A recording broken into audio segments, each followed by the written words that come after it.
from the Sunshine State, feeling great.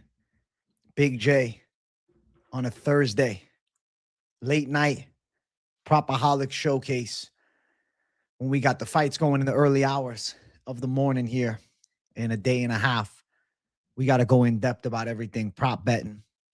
We got to talk the lines. You guys already know. We're going deep with everything. And I look forward to hearing you guys' opinions, to talking about my opinions, and to having, a good time hanging out with the good people. I hope you guys are more than well on this absolutely beautiful Thursday, April 30th. My grandmother's birthday. Happy birthday to her. I saw her earlier today. Shout out to my grandmother. Cheers. And, had a good day, good workout, good life. And you know what? That leads us into a banging PropAholics showcase. We're going to get into, each fight, prop bet inside. See if you find your magical line. And Stephen McTowley is so excited, he decided to gift a membership. Generous Savage W gifted membership to the boy. Who got the membership? Mini Moo got the membership. Absolute Savage. Thank you, Stephen McTowley. I appreciate it. Ooh, I'm pretty excited for PropAholics. I always enjoy this show, but I missed you guys today. I haven't streamed in like 24 hours or so. So it's, what is it? Stream withdrawals. After this stream, I'm also doing members. So W to the members gang. I'm going to be on for a while. Unfortunately, no PFL picks video. Listen, you know what? It was my grandmother's birthday. I would have got it done, but I had things to do. I am going to give you guys my PFL quick picks. And of course, I'll link up Lil Bro J's actual breakdown so you guys can get your finalized picks for it. But I'll give you quick picks for the card. I'll go through it fight by fight in a lightning speed manner, barely explaining myself and just believing in my, tape study free reads, because I'm going to go off pure PFL intuition at the end. So we'll close out with a little PFL shoot. And of course, we'll start things off with a banging UFC, interactive breakdown. That's what I'll call it. It's more than a breakdown. It's a, live show and more. I'm going to run it up with the poll for fight number 1 here in a second. Honestly, fight number 1 is going to get you up. Card starts at 4 a.m. Eastern time. Fight number 1 is a must watch. You can't miss fight number 1. Don Marfan and Kody Steele. It's a cult classic. Hey, absolute Savage W to the trading champ, this generous gem to society. He says, hey, man, let me pop in and just bless with 20 gifted memberships, dude. That right there is next level generosity, next level kindness, and next level savagery. Best part about it, not only is there a members stream after this, but the newest feature of the members is the membered mods, have come up with a Tapology group for everybody to compete with their picks. So that is linked up right in the damn post tab or the members only tab. Whichever one you go to, you'll see it there. So yeah, definitely join that. Absolute W to the boy. Shout out to the trading champ. Gifting 20 memberships is next level savagery. And I appreciate the hell out of you, dude. Thank you, trading champ, for 20 gifted memberships. That deserves the Dono Train sound, membership gifts. Thank you, brother. Mini Moo, thank you for the 2. Recept the love. Hey, W, man. I'm glad you got gifted a membership. You're a savage, Mini Moo. All love. All love. TS Wiz. I'm going Jack Della. Hey, Karate Kid Madrid, thank you for $4.99. Bro, at Josh Bluey and me got the Lock City prop parlay cook, Quillen and Malkoun, KO, TKO, and fight not to start round 3 for plus 376. You got to beyond triple your money, Karate Kid Madrid, you savage. Thank you for $4.99, brother, man. All love, dude. Hell yeah. Hell yeah. Yeah, all love to the trading champ. All love, all love. All love to the trading champ. Mass love to the trading champ.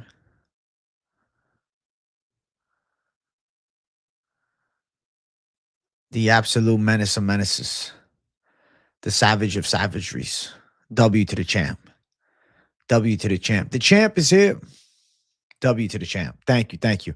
I appreciate you guys. Listen, I'm having fun ranting and rambling, but I do have to get to what is, most of the purpose of this show, which is to actually talk about the fights. Granted, I could probably just sit here and call it PropAholics and Q&A for 2 hours, and most people wouldn't mind, but we still got to get into a little bit of breakdown, a little bit of the meat and bones of this shit. So fight number one, we got Dom Marfan and Kody Steele going after it. Also, be sure to smash the like button to start the stream off. I want to start with a bang, okay?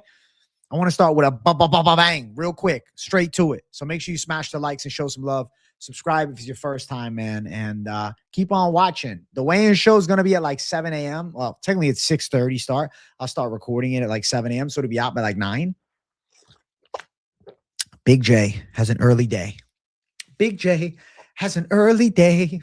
All right, enough of the ranting and rambling. It's time to get a proper rant and ramble. I am going with Dom Marfan to get the victory. Why do I feel Dom Marfan gets this win? Length advantage, activity rate advantage, younger fighter with more experience, and a nice win streak. And his only losses, Quillen Salkilld. Kody Steele's an explosive puncher, and I'll use this term until you guys get sick of it. He's the jiu-jitsu Justin Gaethje. He's a really good jiu-jitsu guy that loves throwing bombs. It's fun to watch. His primary focus is entertaining the masses, and I hope for an entertaining fight here. But I think Dom Marfan is underrated in technical kickboxing, and I think he's also maybe a little bit slept on as far as the grappling chops go. I mean, got a guy that was taking down Salkilld. I know Salkilld eventually did submit him. I know that Salkilld is, on paper levels above, but I don't know about people shitting on Dom Marfan. Like, I think he's pretty good. So I'll go with Dom Marfan to pull off the win, and he's a bit of an underdog. And the chat is all over it. My God, you see that? The chat is all over it. 76% already all over it. It's happening fast. As far as odds, as far as the gambling side of the fight. So if you're looking towards money line, you can just dog or pass. Like, I don't think we need to have a crazy convo of me pushing too many props. Like, I personally think dog or pass, bro. And I dog. Now, Kody Steele does have some punching power, does have a bit of submission game. You're not going to get a great tag if you try and attack him by finish, though. It's only 2-1 odds. Decision plus 150, KO plus 375, sub plus 550. Historically, Kody Steele, though a jiu-jitsu-based style on paper, MMA style is boxing. Steele by KO, potentially a later stage knockout, is a possible outcome for him. Now, on the side of Fan, I think Fan's on his way to a crafty and tactical decision, but I would much rather just moneyline it. I'll put Fan by decision down, but I'm not really feeling it, though. You guys feeling anything here that I haven't mentioned? What are you thinking? Shout out AJ. Hey, thank you, Kyle. Shout out to you, bro. You got Dom at plus 165. Good play. No, losing to Rongju isn't bad, but I still think Dom Marfan has a live chance to handle. And Trading Champ just gifted another 20 memberships, bro. The Trading Champ is built different tonight. We have had 40 gifted memberships during this stream. That is absolute next level generosity, bro. That is immense generosity. Over 40 new members tonight. So blessings to the Trading Champ. Thank you for such a savage W. You're a badass, dude. And I appreciate the hell out of you. Thank you, Trading Champ. You generous gem to society. Starting the show off crazy, man. Y'all better join the members stream after this in the Tapology group. Karate Kid Madrid, thank you for $4.99. Round 2 KO prop for the fam is plus 3,500. And round 3 plus 4,500. Might do 50 each and cash out in singles. Hashtag in love with a stripper. I respect the balls on that. Dom Marfan late finish. My problem is Fan is a bit of a decision merchant at a high level. So I'm going decision merchant Fan by a decision. But like, I respect chasing the big dollar signs and looking to attack, some savage number. I always respect that. I mean,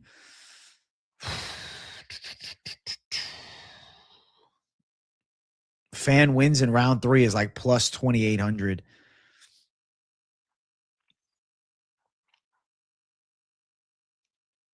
Over 2.5 minus 190.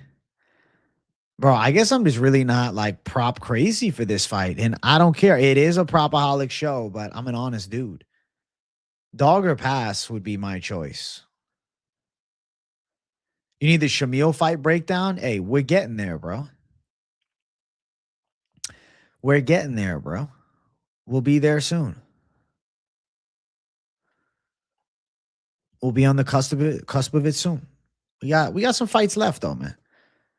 We got fights to break down. We got things to talk about. It's a long show, you know? All love, bro. You don't have to apologize. I'm just saying, we're gonna get to it. There's just a lot to talk about. All right, let me run an option for you guys to vote on these props here. A little option for proptions, you know what I'm saying? Prop option, Jay. I like the Mar fan pick. W, thank you, dude. Personally, me and the chat are thinking dog or pass. Fuck a prop. It's PropAholics, but I don't care. I tell it how it is, and it seems like a good side will be going money line.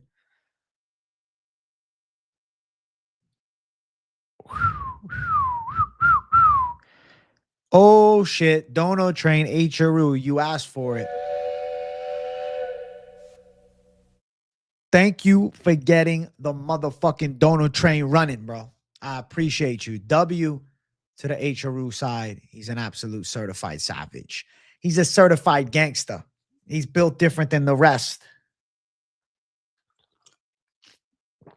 He's on his savage shit. Call him the best, bro. You understand? You understand the level that he's bringing to the table? Hru, I appreciate you a lot. Can I have a quick shout out for my wifey Victoria that's chilling with me? Of course, AK Outdoors.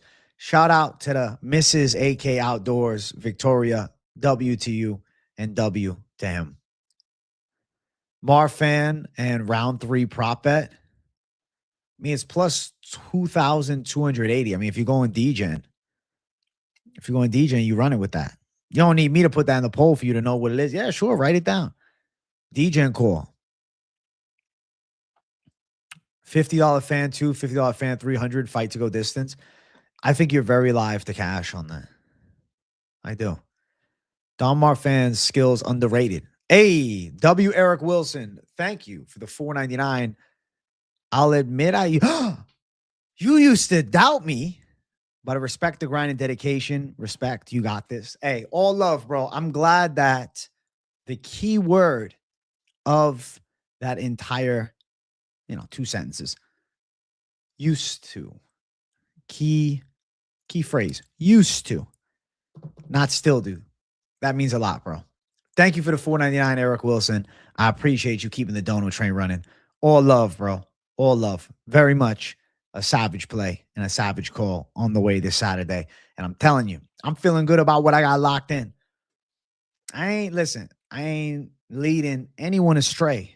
I'm just telling them what I'm thinking as the big J. You understand? I get my call, I make it myself, and I ride with it. And see where you see it, Do you link up or not? I'm not telling you have to. I appreciate the respect. Ooh, ooh, ooh, ooh, ooh. The chat is going crazy. Chat going crazy on a Thursday. Chat going crazy on a Thursday, Jay. There is no such thing as a main event curse. There is no such thing as a curse. It's not real, bro. It's all fantasy.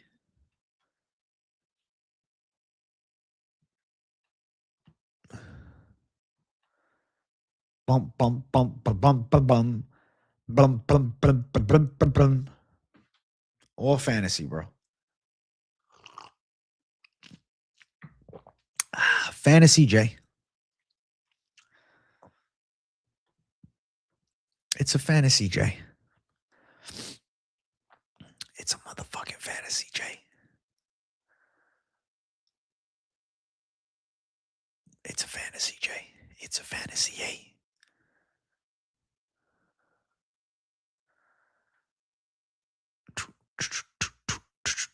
Fan by decision wins. Fan by decision wins. So shout out to the people with 52% of the votes on fan by decision. That is the A side call. Congratulations. I don't know what the fuck I just clicked. What the hell? All right. All right. Let's keep running. Let's keep running up. Next fight of the night. We got Jonathan Micallef versus Themba Gorimbo. I got to go Micallef because Gorimbo is not very good. Micallef's striking is pretty sharp. Decent kickboxing. Not a lot of like crazy power though. He's not the quickest guy, but I think he's better at MMA. Better submission game. Better striker. Gorimbo, he's a kind of strong-ish wrestler. Okay enough striker. But dude, he's just a fucking mediocre level. And Micallef is a 9-1 prospect, 27 years old. All the green flags around on Micallef. He's got good kicks too. Themba Gorimbo's lost 2 straight. Lost to Luque and lost to Jeremiah Wells. Bro, the better MMA fighter is Micallef, but I don't love Oban Elliott thudding him up on the feet a bit. But Oban Elliott is a decent striker, and Oban Elliott at one point was a red hot prospect. So, yeah, no, I'll go with Micallef. I think he wins, but I just worry about, potential weird fight outcome with Themba, but it's not going to happen. Micallef should win. Gorimbo's not as good as him, and Micallef is minus 230. Is he a parlay buster of the week? Maybe, but it's like Gorimbo's just not a good underdog bet, in my opinion. You might be disagreeing. You might like Gorimbo as a dog. It's a different convo. But to me, I think Micallef has a chance for submission. And even if he's flawed, Gorimbo is just kind of mediocre. Looking towards Micallef to win via sub, only plus 190. Not a great tag, but I am anticipating a submission win for Micallef. Now, prop bet inside, you could, parlay piece it, which is obviously it's not a prop, but I'm putting it down anyways because I can parlay piece it. Micallef sub, I guess.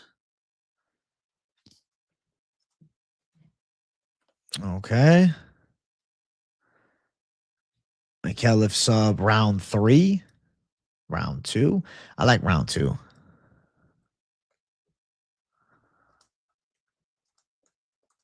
Round 2 is what? Plus 750. You like Gorimbo decision on the other side? I don't think anybody does. Anybody thinking KO? Cam Rowston parlay buster? I feel like he might be the parlay buster. I'm going for the other side. I'm going for the A side. I'm going for the freaking Bryczek side. 93% of the chat on Micallef. Jesus. So Micallef, according to chat, is a lock of the year. And according to the, chat, you're saying he's a guarantee, and the odds are not terrible at the minus 200 range. Gorimbo has been bet down a bit. I think it's because of his physicality, I guess. Maybe Micallef has to win a decision.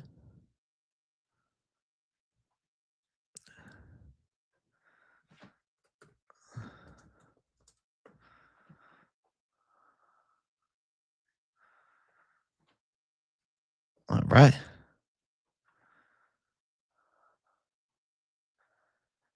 Putting a band on JD and Pericic. Definitely putting down hundreds, but I don't know if I'm going to chase with a band on each, bro. You think Themba has a chance here? Hey, one of the few, but respect on it, Stephen McTowley. There's 7% of the chat picking that side. I don't think so, but I respect it. I respect it a lot.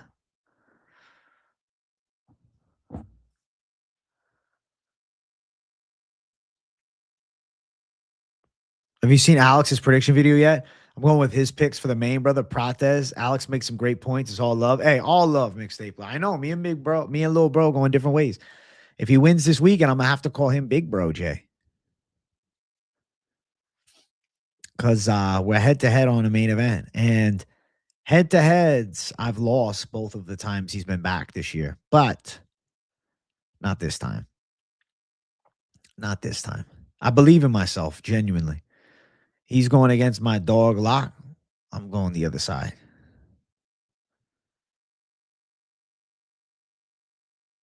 Gorimbo went disses with Nico Price. Nothing more to say. His jiu-jitsu's not that good.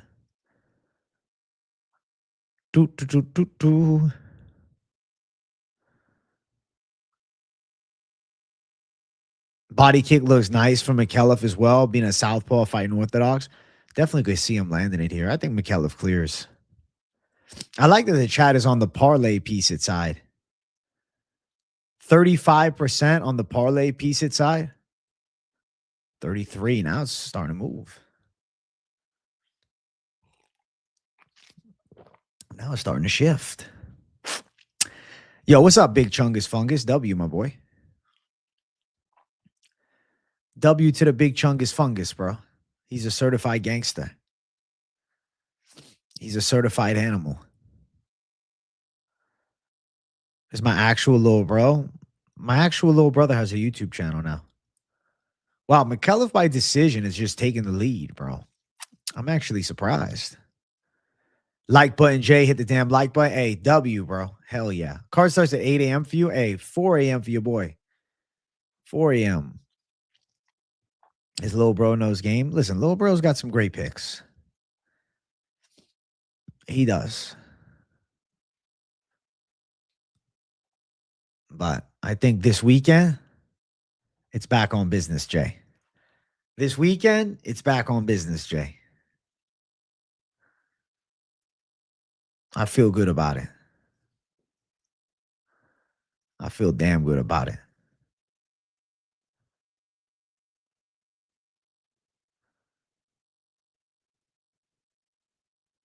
What makes me think this isn't KO JDM? Because I think Jack Della Maddalena's defensive skills are better than fucking giving credit. Hey, W Stormy, what's up?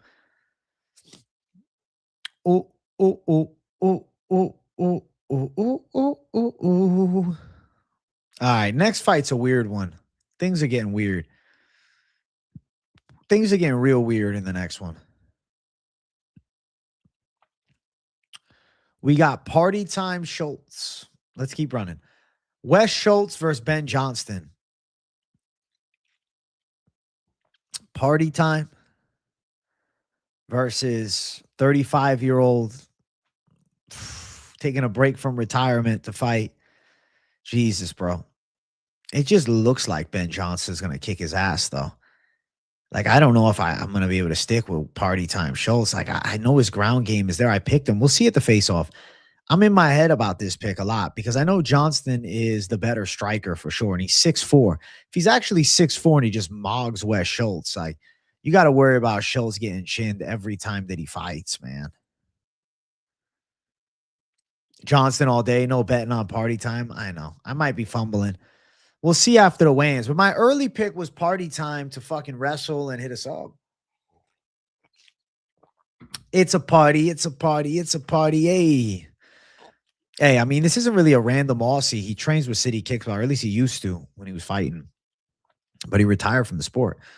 Now he's coming back. Don't waste my breath on it. Bro, I kind of have to. It's my job. Looking at the props for this fight. You want to go Johnston by knockout? Johnston by KO? Looking at, plus 285 to plus 360. We'll write down Johnston by KO because I think it's beautiful.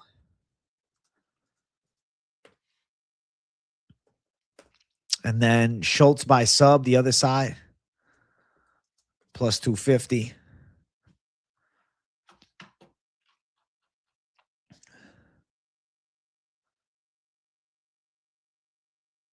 Over 1.5 is plus 130. Under 1.5 minus 150.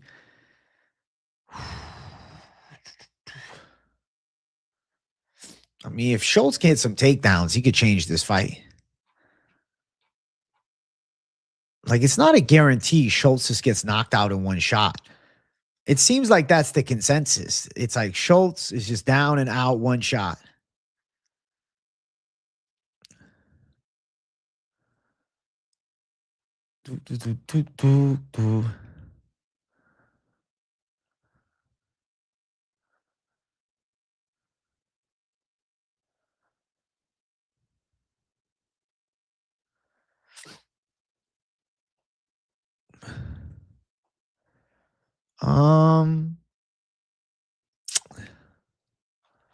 Probably under 1.5 though. Fuck. Over or under, chat?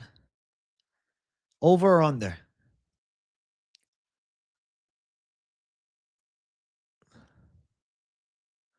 This is one of the fights where you pick party time, then after the fight, you're like, why did I pick him? You're probably right. Johnston doesn't have a lot of power, bro. And I don't think he's that good of a grappler. I know that the word on the street is Navo Sterling said he's going to cook party time, which is fair because it's not like party time is a world beater or anything like that. Party time ain't so much of a party if he's getting knocked the fuck out.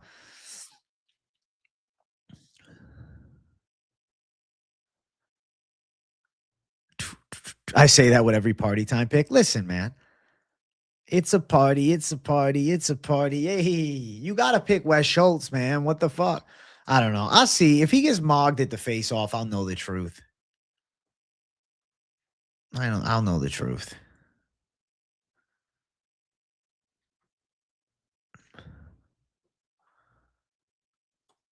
All right. Johnston, 58%. So, chat lean towards the former retired fighter, but also former pro Thai fighter, which is pretty intense.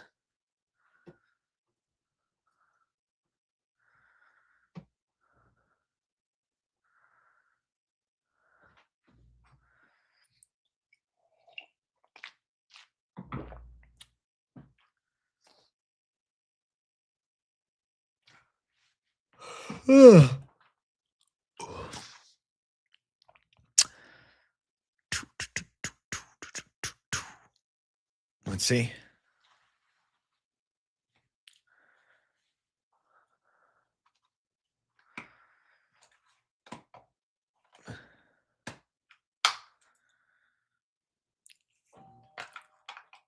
Where is the decision question? There isn't one.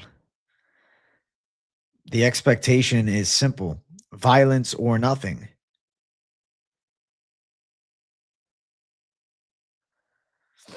Violence or nothing. Violence or nothing.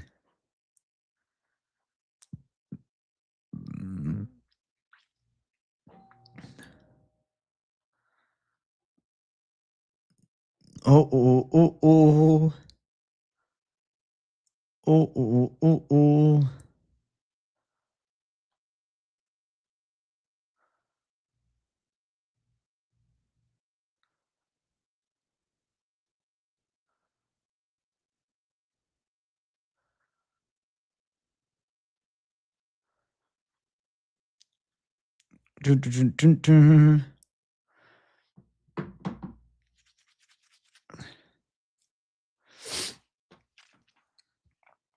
Schultz might sub him.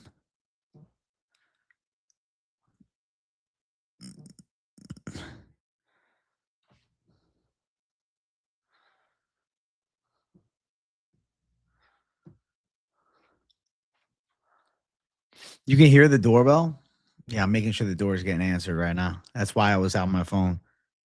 If not, I got to get the fucking door. Fucking doorbell. I can't believe you guys can hear the doorbell. I thought it'd be silent.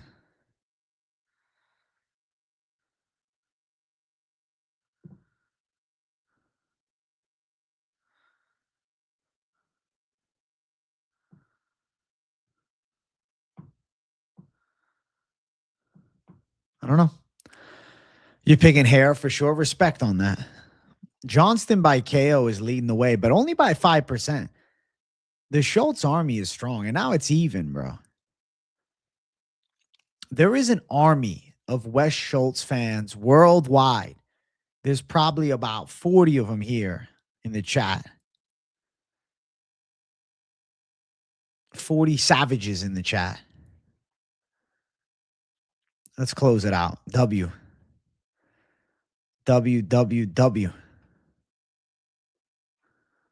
Party time Schultz. Party time Schultz. Party time Schultz. Pizza party time Schultz. That's what I'm saying, bro. You got a retired guy versus Schultz. I'm just going Schultz, but Johnston could KO him. Listen, Schultz is not elite, but Schultz could still win.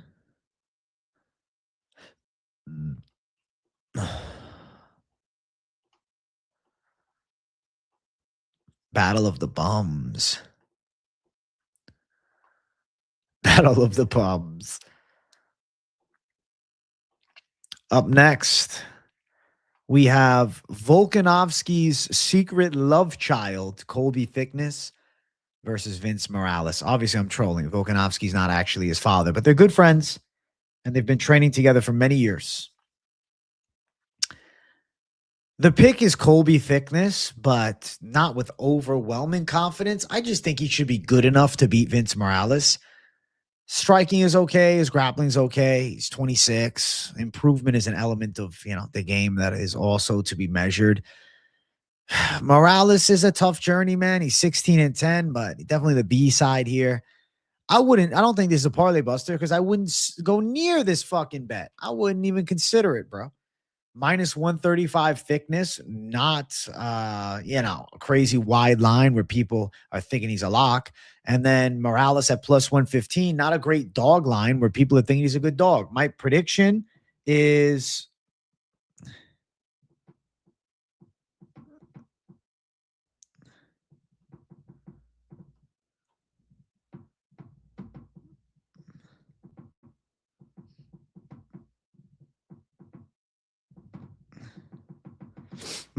simple, bro. Thicknesse gang.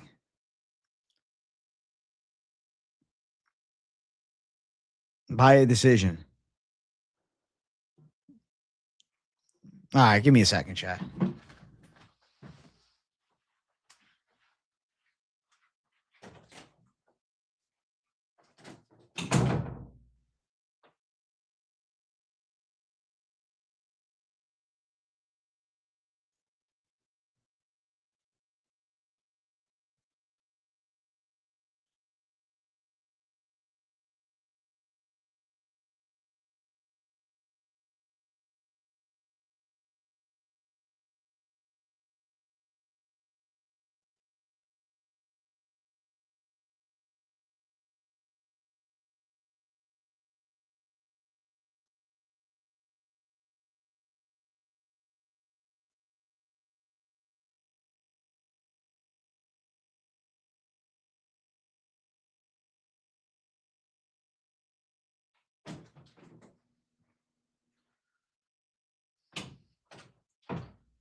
Head kicking my way back in. Bah.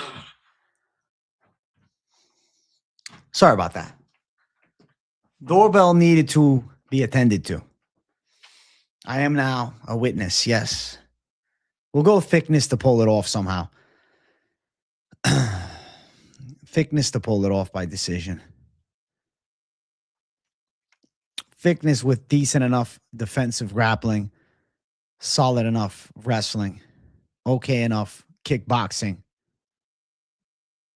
And that's it. Simple, easy, and savage.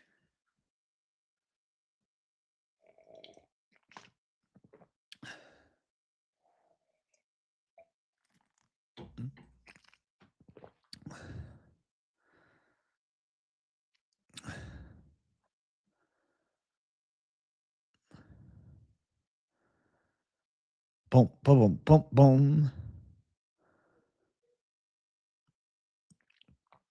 Johnston equals LeBlanc 2.0, possibly.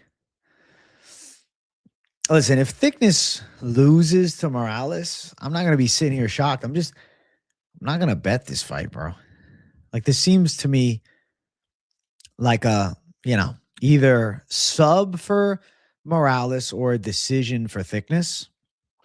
I'm really not interested in taking a gamble on this matchup. I just think in life, there's, better things to do than gamble on this fight. I don't really care to do an over 2.5 either. Thicknesse decision plus 130. Morales sub plus 500. No bet. Minus nothing, plus nothing, just is what it is. I don't know if anybody overly confident in either side, but I mean, Morales is a live dog, but he's not a big dog either. Like if Morales was 2-1 dog, I'd feel like a dog or pass. It's only plus 115. So you're playing with coin flip territory. Don't buy the solar. Yeah, no, I don't. Those solar guys used to come by all the time.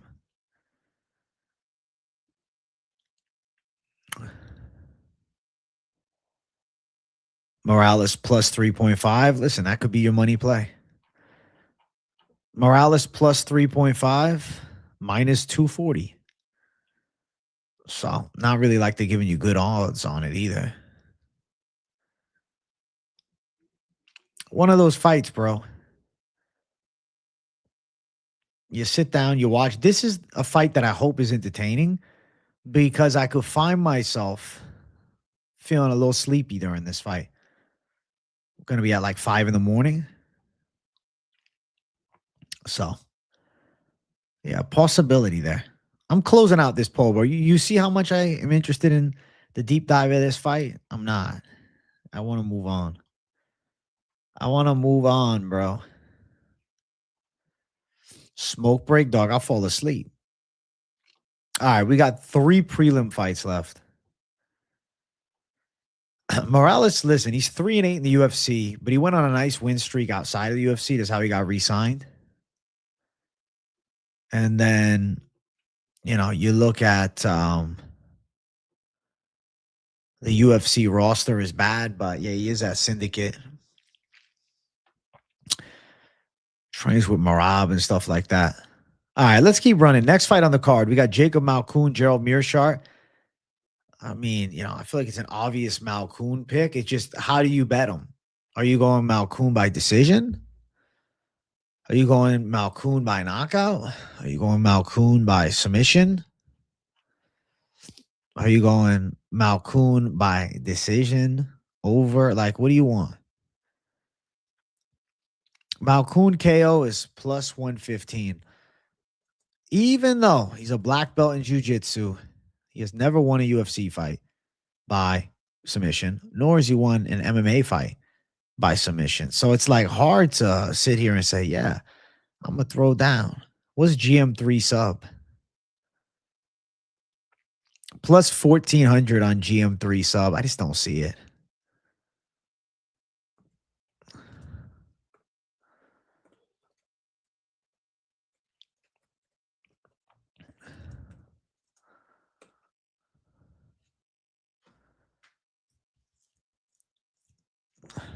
All right. I'm just throwing the poll up right away. Come on. I don't need to spend too much time breaking this fight down. It's Wash GM3 versus Malkoun, who's a pretty good boxer, pretty strong wrestler, black belt in jiu-jitsu, younger guy. GM3's lost 4 in a row, and he hasn't looked good either. I mean, the DeRitter fight, he looked okay, but outside of that, he's been cooked. I think that fight took everything from him. I feel like he hasn't been the same since. Malkoun KO is the bet. I respect that. Gerald will be doing everything he can to avoid that. Will look crazy slow with no reflexes. Yes. Yeah, agreed. Appreciate you, bro. Hey, Giovanni Villa Gomez. W, bro. W chat. W Giovanni. You like Malkoun and fight to not start round 3? Fair. Respectable same game parlay. You can run it up like that. But yeah, the KO makes the most sense. Am I going to be sleepy, Jay, on Saturday? Listen, I'll wake my ass up any means necessary. I have coffee. I'll have a Monster. I have whatever I need. I'm thinking I'm going to feel pretty good, bro. I'll be energized to watch the fights. I'll be hyped to see the violence, you know? Dariush striking his ass. That's why he looked okay. True. My bro's main event pick, Prates. Lil Bro J is unfortunately on Carlos Prates against me. He's 2-1 on main events this year. So he could potentially take the cake.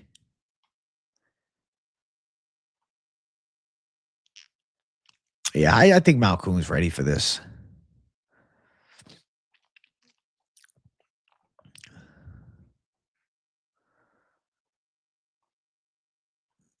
Malkoun, gang.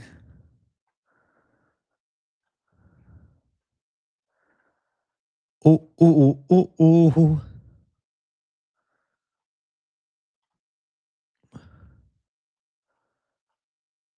All right, let's move up, man. No more time on this fight. Malkoun, KO plus 115. That's the people's call.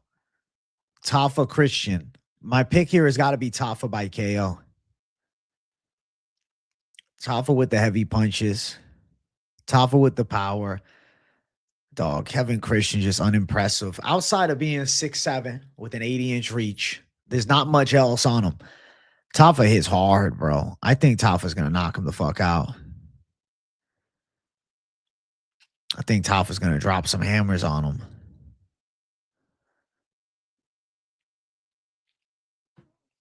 Tafa's going to rip some power bombs, you know?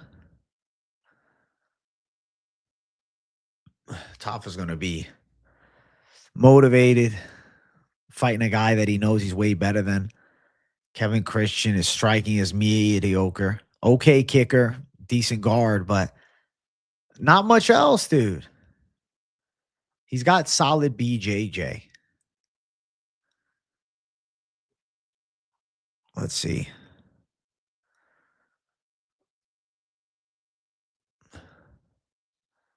Tafa KO at minus 140. But it just seems right. He's probably knocking him out. I guess let's see, bro. Tafa KO round 1 plus 160.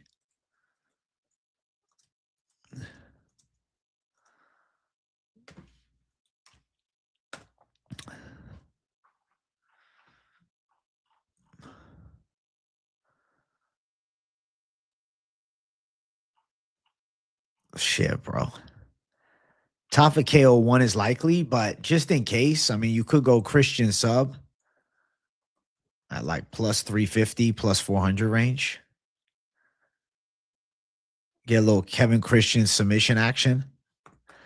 But, bro, I really think Tafa is going to knock him out. Like, Tafa, he feels like a lock on this card, bro. And I know it's Junior Tafa. I love 205. It was the best weight class at one point. Lately, it's been a little less impressive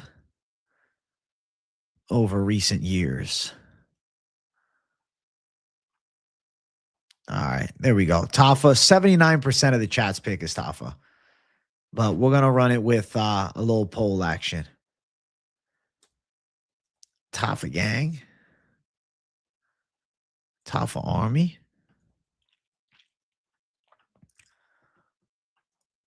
Bam. Bam.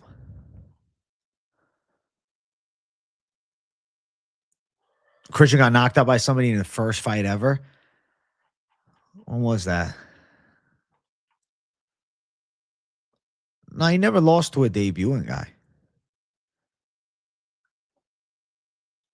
But he has been KO'd before. Billy Elakana dropped him bad. I think we're looking at easy pick'ems. Easy pick'ems, Tafa gang. Hey, W Hernanov. What's up, bro? He says, imagine Christian sub. What's up, Savages? What's up, my boy? What's up? What's up?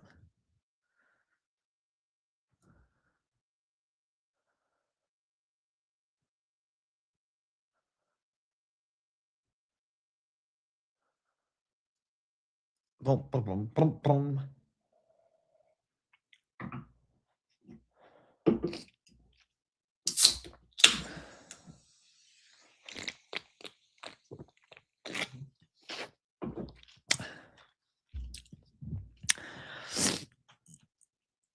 Ooh, ooh, ooh, ooh. Minus 140 status for Tafa KO. Minus 140, gang.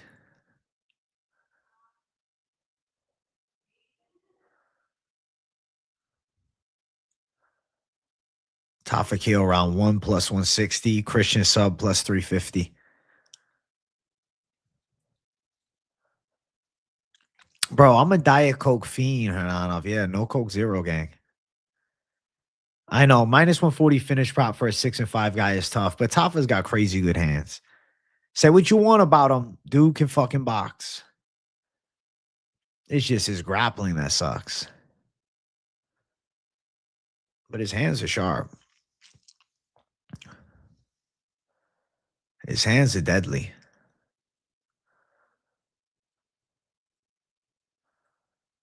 He's deadly hands. He's a deadly hand savage.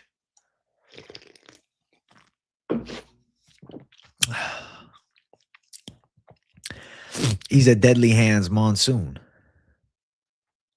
Yeah, Tafa is only 29. Tafa gang.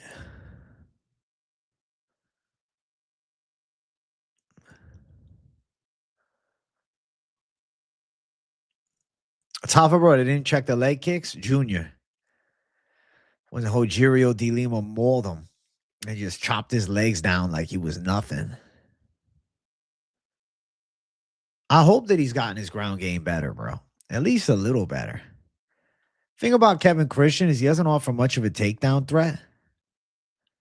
So it's really bottom game jiu-jitsu is his chance. So Tafa just don't follow him to the ground and he'll win. Tafa by KO is minus 140. That's the masses pick at 59%. Not surprised, are you? Nobody's surprised. Hey, I'm doing good, Eustace. How you doing, my boy?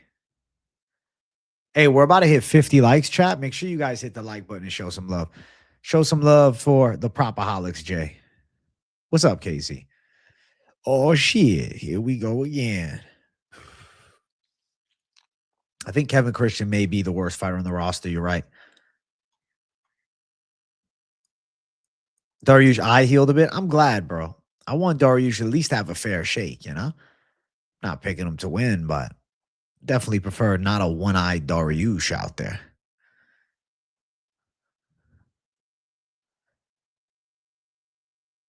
Prates KO, respect on that, Hernanov.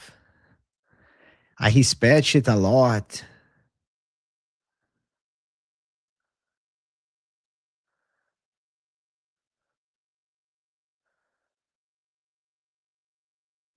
AG Lock of the Week video was awesome. Thanks, Useless.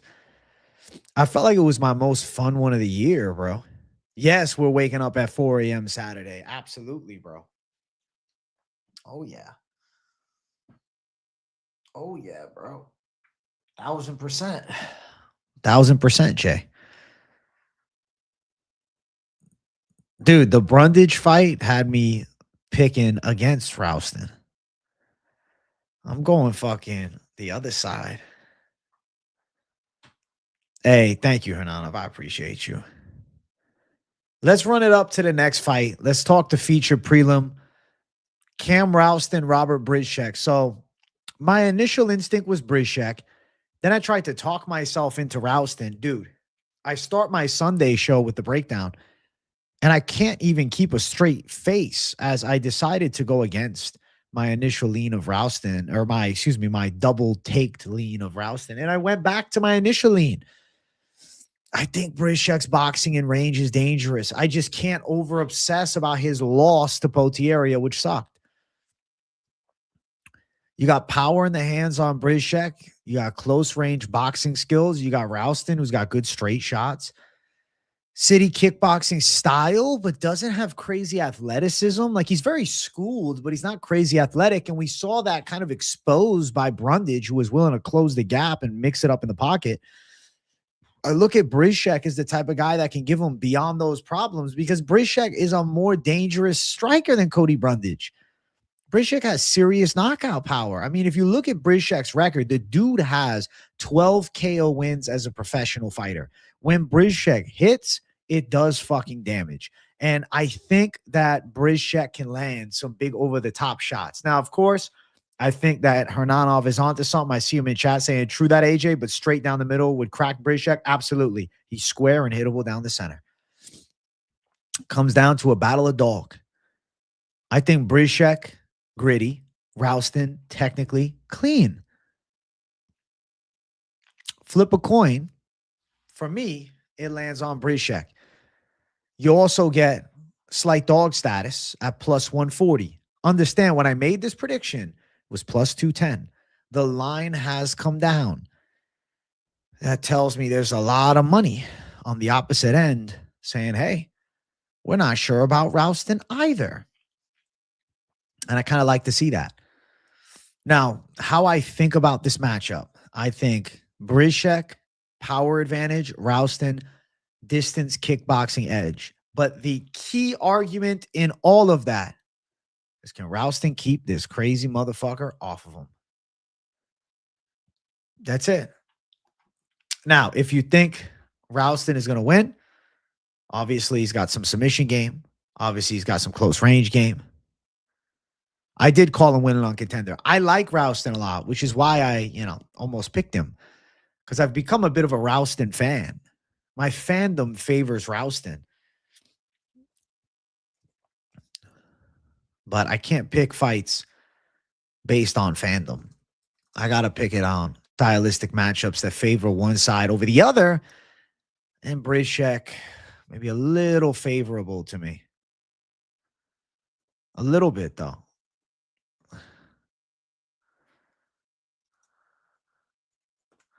I don't know why Bryczek by decision at 5-1 or Rowston by decision at 3-1 are kind of like sensible risks if you want to take one.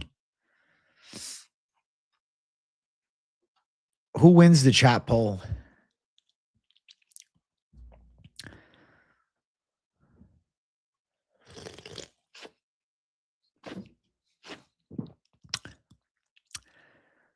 %62% of the chat on Rowston. So the Rowston faith is relatively strong from the people. There is some Rowston love here. Bryczek is my mechanical pick for this week. I think so, dude. That's what I feel. I feel like it's going to be Bryczek on the cards at 5-1 odds.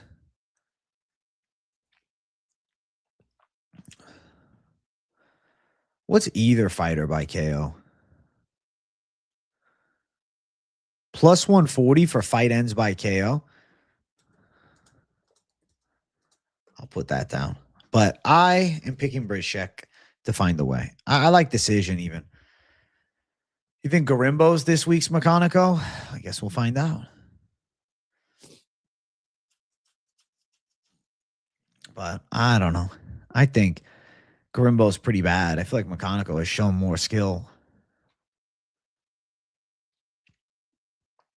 You want to go Bryczek? Do it. You can just money line it on the dog. You don't got to chase. You don't got to overthink. Mechanical pick was much more savage, though, comparatively. Absolutely, because nobody was giving Mechanical a chance in hell. Bryczek, there's a little bit more belief, I think. No, not really. 10% of Tapology picked Bryczek.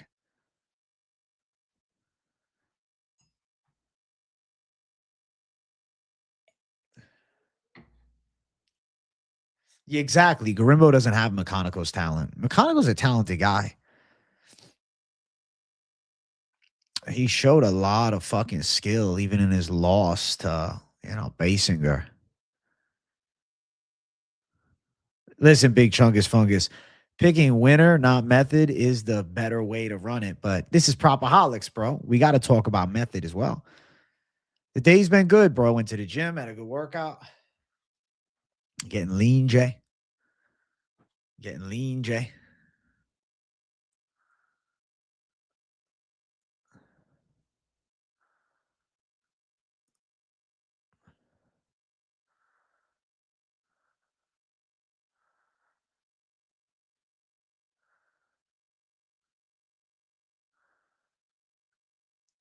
Props are the plus money cash grabs, bro. Exactly.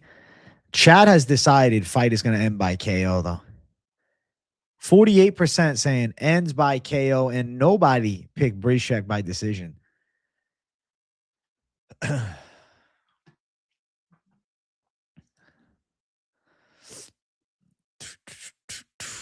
I know my bro faded gods. He told me. Oh. All right, chat. Fight ends by KO in first and just money lining in second. Yes, he lost the Ihor Potieria. Yes, that is a bad loss. That is a stain on the resume type of loss. Absolutely. Abso-fucking-lutely.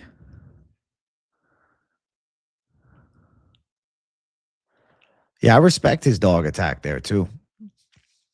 I'm going to give my PFL quick picks at the end, and then I'll drop Alex's link. All right, let's keep running. We're about to get to the main card. Make sure you guys do me a favor and bless me with some likes. Shout out to everybody watching live. I appreciate the hell out of you, but also special shouts to the replay gang. Smash the like button, subscribe it up, show some love to the PropAholics. And let's get into fight one. Tai Tuivasa, Louis Sutherland.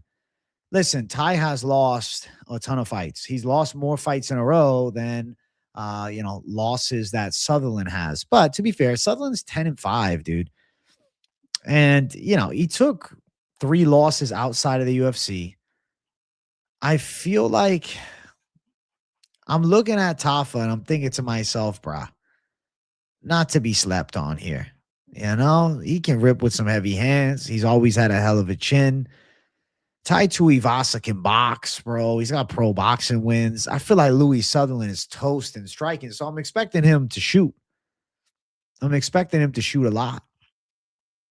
But for me, I don't think he's a good enough wrestler where I'm going to count on effective control, maybe just a top control round one. And then Tuivasa's hands on the feet, I think they land clean. I think Tuivasa's on the way, bro. We're at home in Perth, a short notice fill-in who just got knocked out a month ago. I think this should be easy pickings for Tuivasa. He's levels above Sutherland.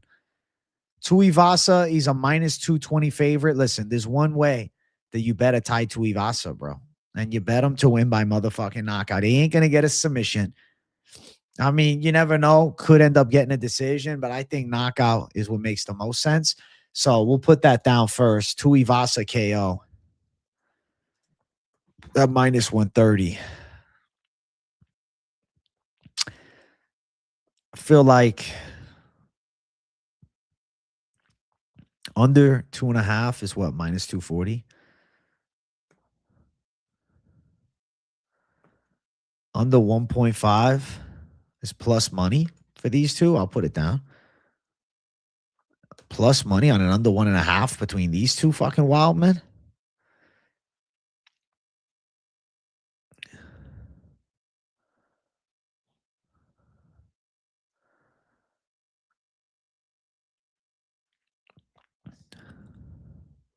Fight ends around 1 plus 145. Tuivasa around 1 plus 210.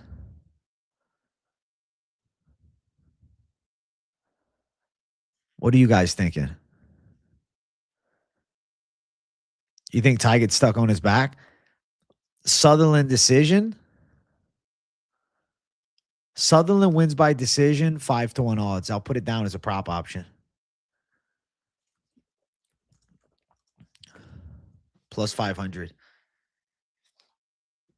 That is a worst case scenario.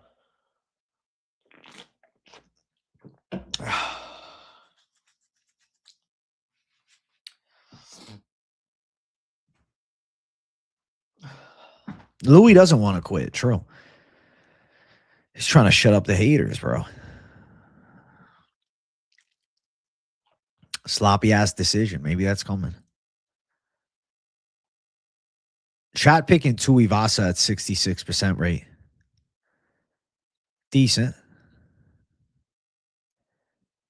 Me and Jackal couldn't be bothered taping this one. We both legit flipped a coin. It says Sutherland. I've been watching Bam Bam drink and gamble and kick for the last 3 months. Pretty sure he's an alcoholic. That's good to know. He's just cashing out for a little extra check.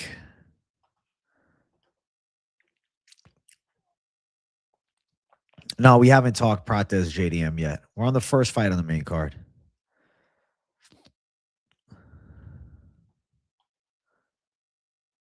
I feel like Bam Bam got one more in him.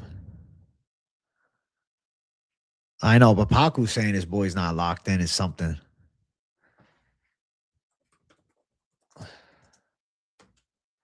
Sutherland KO plus 450. All right, get your votes in the lineup here.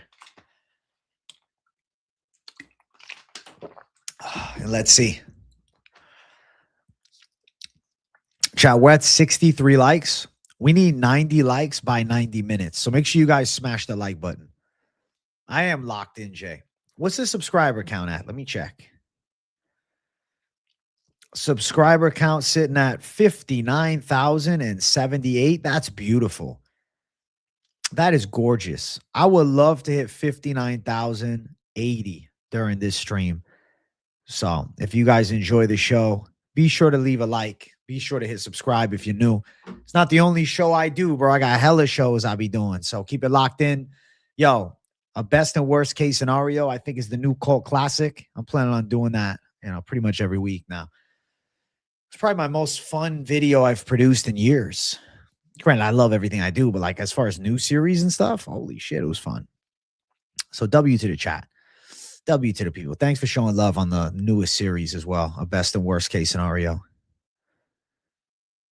Run up the likes, Jay. Hell yeah. Hell yeah. Hell yeah.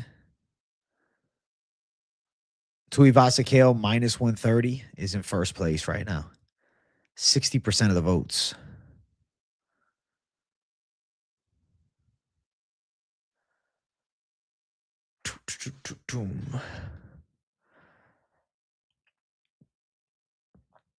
Yeah. Tuivasa KO is taking the cake. There we go.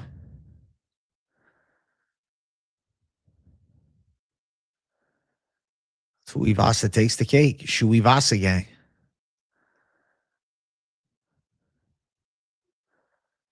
Shuivasa army, bro. Louis Vasa gang. Ty going to BKFC after this fight? Probable. Wouldn't be a shocking outcome if he loses it. I'm sure BKFC would love to get Tai Tuivasa on the roster.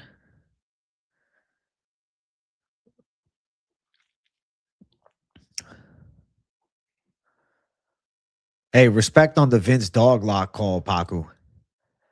Low confidence Sutherland thickness pick. I said coin flip it. Respect on the dog. Ty fought Taliesin to share 3 months ago. It looked like he was on an episode of My 600-Pound Life. Think Ty's been locked in for the past 3 months. No, you're right. Maybe not. I hope that we do. But of course, if Sutherland shows him up, I'm not sitting here shell-shocked. It's not a big surprise. It would be more like, yeah, we saw it coming, didn't we? Be like, yeah, we had a feeling.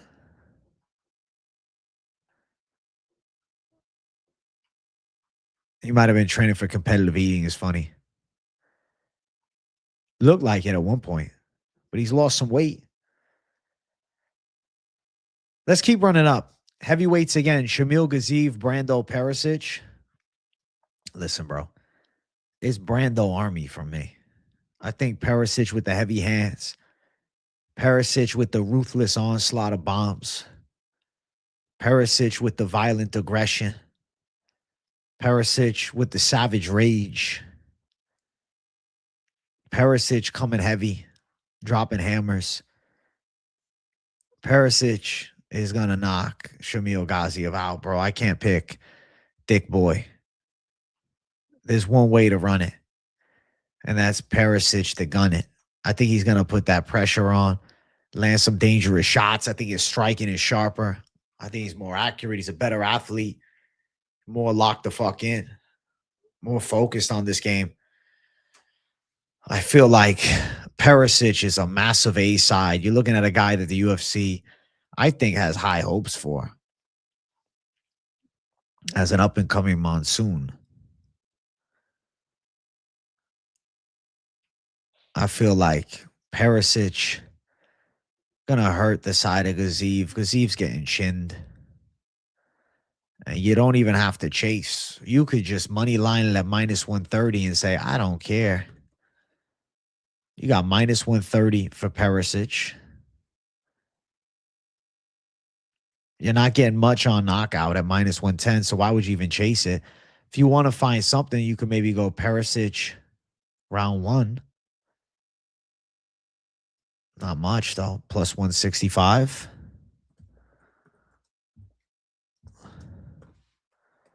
That's not great.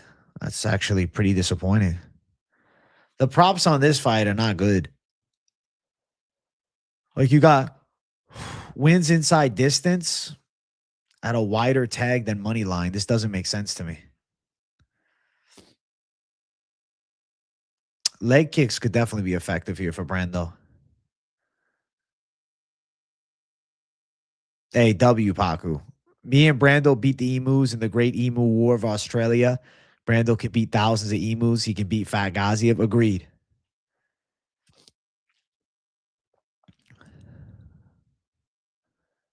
I think it's just a Pericic money line. Like, personally, I feel like the prop betting here could be a waste of time. If you like over 1.5, it's plus 175. I don't. You want to go Pericic to win over 1.5? You think it goes a little longer? You got 4-1 odds, right? No? Yeah, 4-1 odds. Under half a round is also 4-1.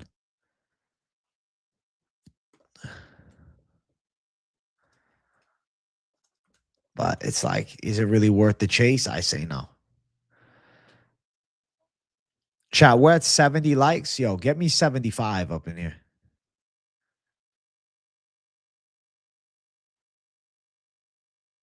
Yeah. The KO is not going to give you anything much. Just money line it easy. Straight down the center. Right on the motherfucking money line. No overthought needed.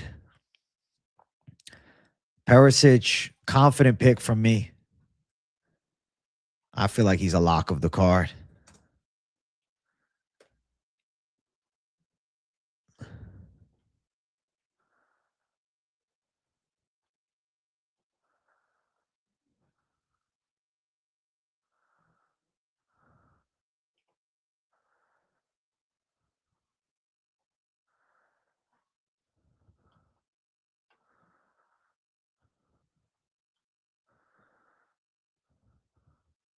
All right. There we go. We got some options up already.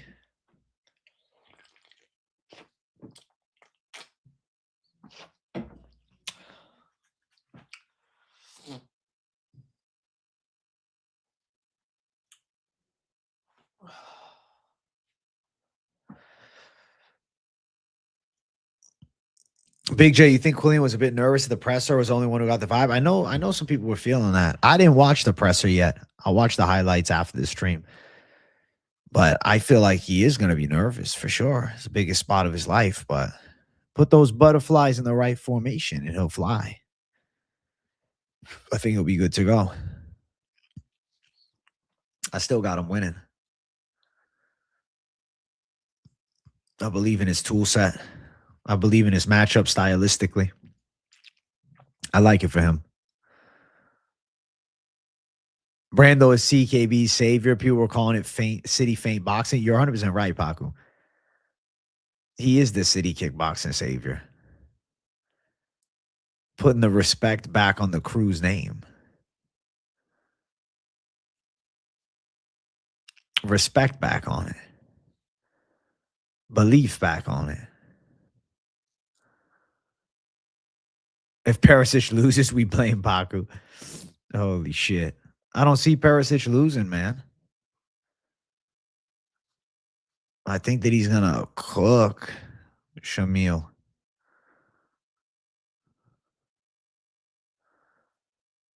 Everybody's going to blame Paku if Pericic goes down.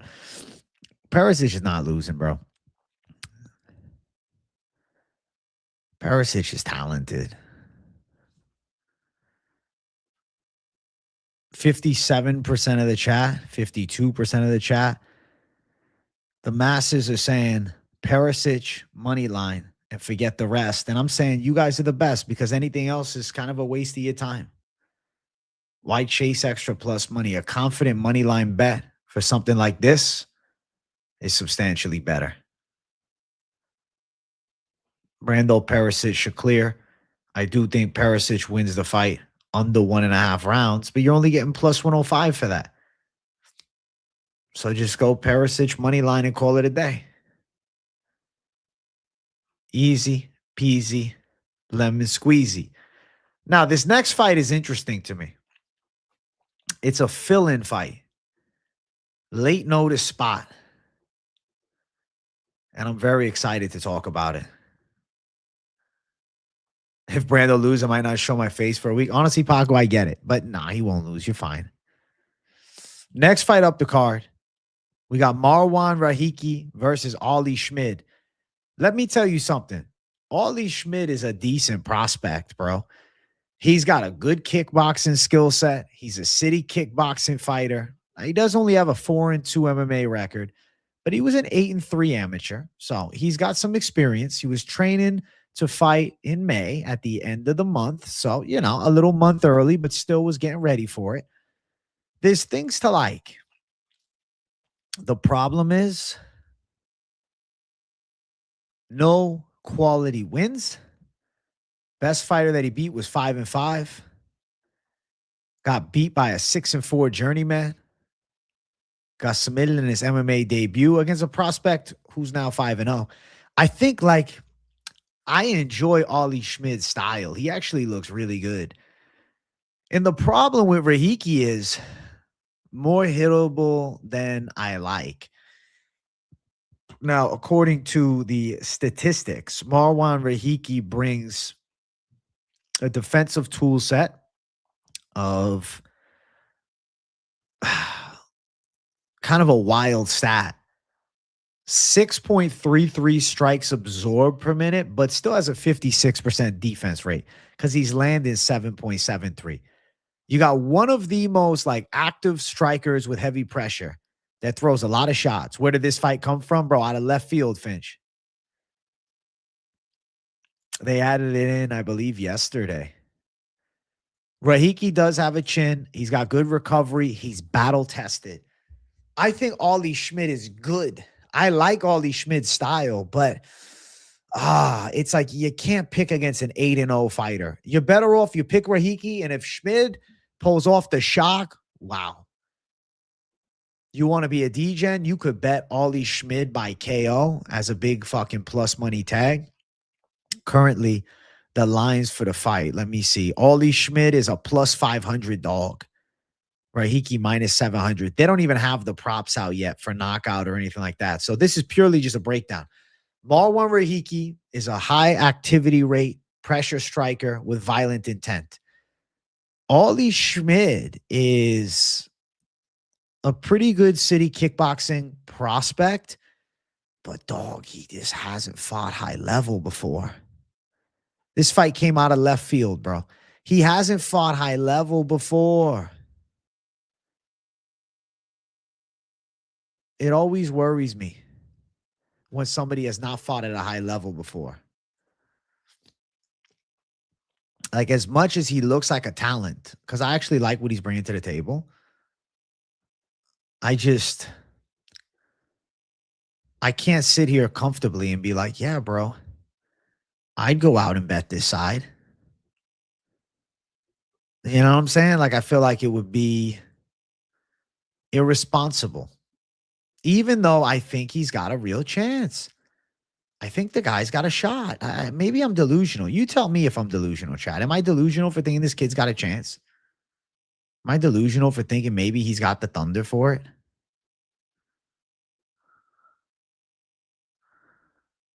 Maybe he's got the groove for it.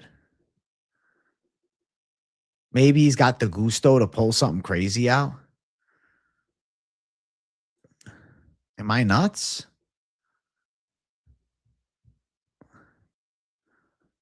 Am I Mr. fucking delusional Jay this week?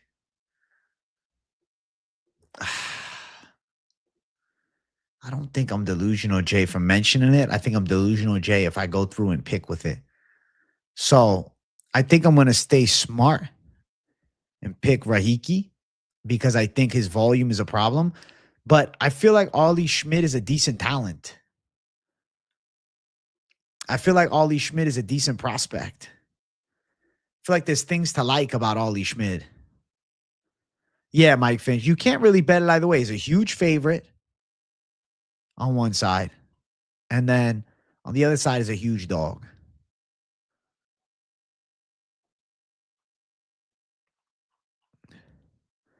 Ollie Schmidt's got some skills, though. Like, I was like, I watched Ollie Schmidt. I said, he looks solid.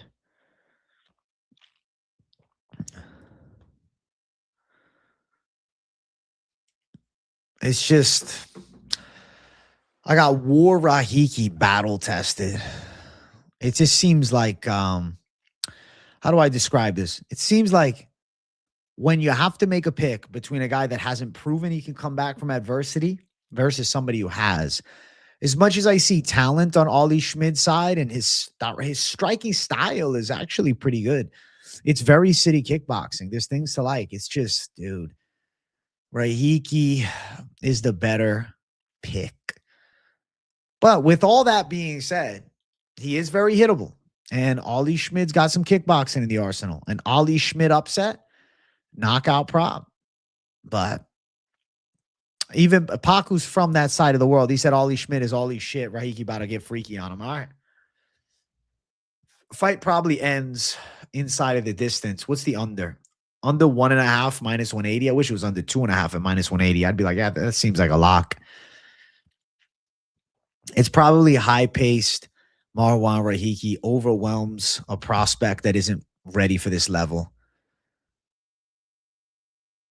So Rahiki's the pick, but just mentioning a few things because I was sitting there watching Ollie Schmidt tape and I'm like, I see the outline of really good talent on the rise because he's only 25. But then I'm like, Rahiki's a more developed 23-year-old, So as much as I think Ollie Schmidt's got prospect abilities, Rahiki has been pretty good, but he's hittable as fuck, though. He's hittable as fuck. Like, what I'm saying is Freaky Rahiki fights with reckless abandon. So, like, there's a chance of something stupid happening. I think Rahiki is the more developed guy. Schmidt could find the target. Schmidt could knock him out. But probably Rahiki beats him. Can you imagine Freaky Rahiki gets knocked out in the first round? He eats too many punches. That's my red flag on Rahiki. He eats way too many shots, and Ollie Schmidt could put him away, bro. I don't know. I want to see the face-off. I might end up picking fucking Ollie Schmidt if he mogs at the face-offs because I think he's got the power. But, it's one of those things where Rahiki should be better. It's just like Ollie Schmidt is an up-and-comer with a bad record, but not awful skills.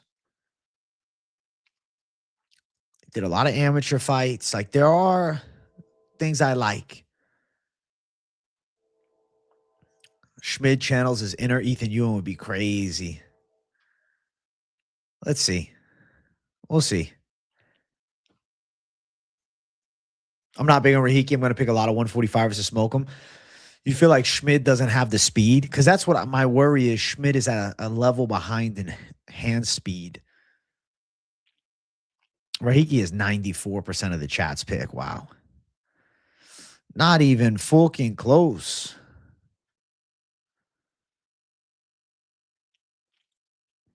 My goodness.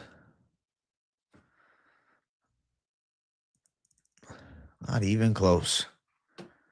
There's no props on this fight to talk about, but just had to break it down.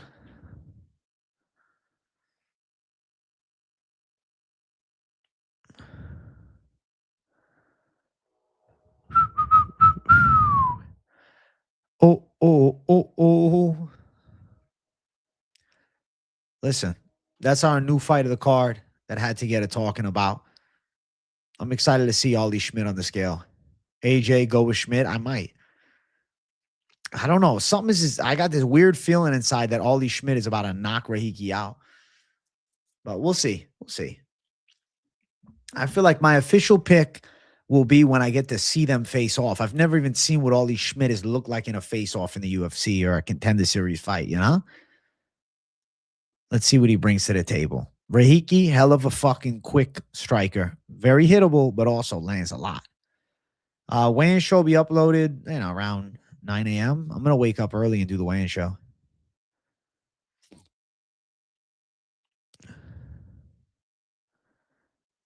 All right, next fight up. Tim Elliott, Steve Erceg, featured fight. I think we see a Steve Erceg decision. Elliott's a wild card. Elliott could come out with pressure wrestling and hit a couple takedowns or win some weird exchanges. But Erceg's a consistent striker with pretty good accuracy, pretty good volume. And his grappling game originally was what he was known for more than anything else. I mean, Steve Erceg's got 6 submission wins. He's got decent boxing combos, but he's not really a big power puncher. Erceg's very hittable with right hands, but Tim Elliott is not known for the knockout. Tim Elliott is 21-13-1 as a pro. He has 3 KO wins as a professional fighter. So just recognize that Tim Elliott throughout his entire career has never been a knockout guy. He got a knee knockout over Jens Pulver in 2011. Was that his last KO? Yeah. Submission since then. He hasn't gotten a knockout win since I was 12. Since I was 12, bro. Hey, W Fried Chicken's a game in 16-hour shift Savage live PropAholics in the ride home is a vibe and a half. Of course, bro. Of course I place my own bets, Naga. I love talking about it, but I do my own stuff too. Yes. I feel like there's a perfect matchup for Erceg to be offensively aggressive with his hands, defend takedowns, and show the striking game. Like, I really think Steve Erceg is going to clear in this spot. I don't think Tim Elliott's a bad stylistic matchup for him. That's the biggest thing, is I think this is actually like a good style match for Erceg. Everybody be betting the side of fucking Elliott, though. Dude, Elliott money lines have been attacked. He's plus 160. Erceg minus 185. Ode Osborne, stylistically, at 135 especially, is a harder matchup because he has punching power and long arms. Elliott lacks punching power and length. Elliott's best attribute is wrestling, and Steve Erceg's a pretty good wrestler.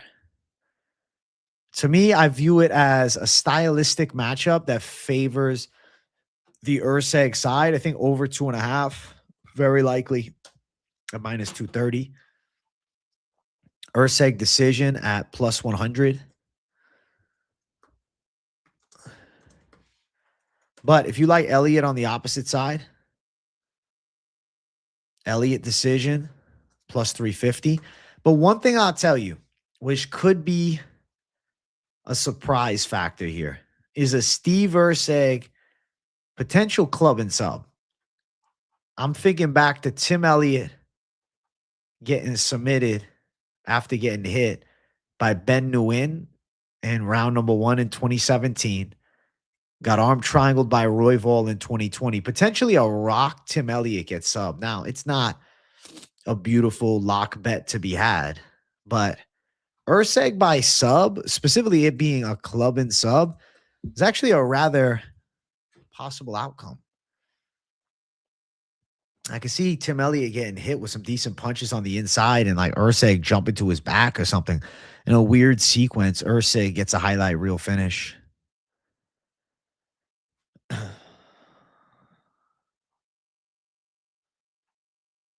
Erceg is 56% of the chat's pick, so pretty close. Chat's pretty close on this one. Shit.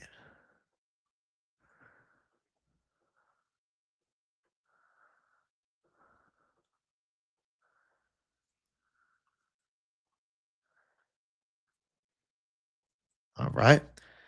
Over 2.5, Erceg decision, Elliott decision, Erceg sub. I'm going to put them all in there and let you guys vote on them.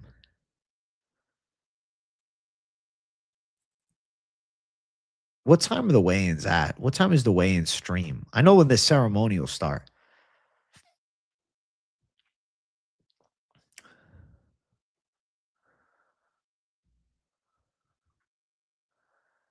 $6:30 a.m. for the ceremonials. What time are the actual weigh-ins? Is MMA Junkie on scene? Doesn't look like it. UFC weigh-ins.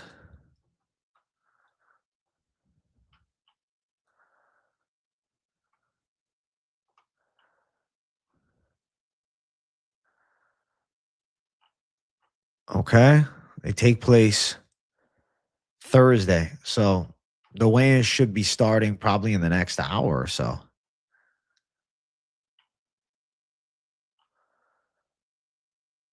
All right. UFC Perth official weigh-ins begin at 11 p.m. Eastern time. Something to note. 11 p.m. Eastern time. The official weigh-ins are on. Good to know. Elliott by decision is leading the way in the poll. My God. In charge, big, large. Holy shit. Exactly. Ode has speed and punching power. That's not what Elliott brings to the table. The weigh-ins are on in 40 minutes. Chat, make sure you guys smash the like button. We're 25 away from the 100-like goal, and we're 15 away from the 90-minute goal. So make sure you guys show some love. Hit the like. Bless the big J. Elliott by decision is the chat pick. They like the plus money. They like the plus money at plus 350. Listen, respect on the side. Ball J for real, Charlie Combat. Ball J. Listen, it's a potential parlay buster / value dog situation. Depends what side of the fucking equation you're on. That is up to you. That is up to you, guys. All right. Poll is running for the co-main. We'll get to it in 1 sec.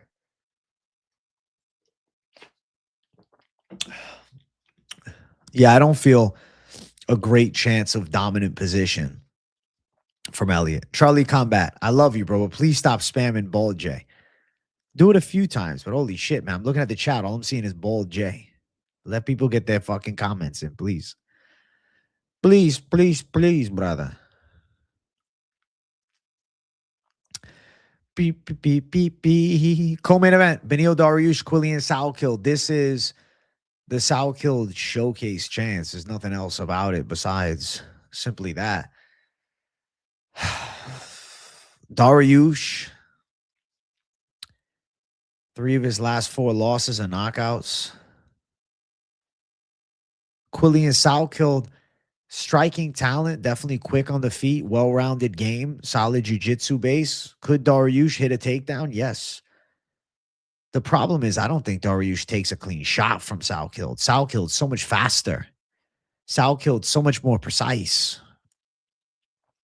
Ceremonial weigh-ins are on at 6:30 a.m. Dial, I'm answering your question. And the official weigh-ins start at 11 p.m. tonight, so in about 40 minutes. I think the Salkilld side should clear. I mean, it's a past his best days Dariush, and I think Salkilld will look a lot faster on the feet. And that's going to be a key difference maker. Now, of course, Salkild's a pretty fat minus 500 favorite, which is unfortunate, but it is what it is. Most likely, you're assuming Salkilld will put him out with punches and get a knockout, right? Or does he get a submission? Does Salkilld show the sub game? He clubs in subs or rocked Benny Dariush. Dariush is senseless, and Salkilld chooses to use the submission threat. Possible. I think everybody's thinking Salkild's cooking him in the earliest stages of the fight. Salkilld round 1 is an expectation. If Dariush survives, though, and they go distance, he's killing a lot of fucking parlays. Salkilld round 1 is not even worth it at minus 130. Hey, what's up, Mythical Owl? I see you, bro. It's not even worth it, bro. Will I stream for the weigh-ins? No, but I'm doing the weigh-in recap show, and then I'll do lunchtime live. I'll do lunchtime live tomorrow afternoon. Dude, if Benny wins a decision, could you imagine? Dariush decision plus 900.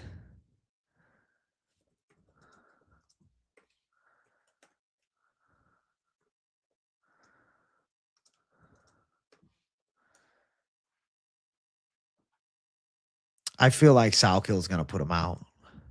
To put it honestly, he should put him away early. But this is a wild game, and things sometimes catch you by surprise. So never say never, but, bro, I feel like Salkilld is ready for this chance. Dariush is gritty, though.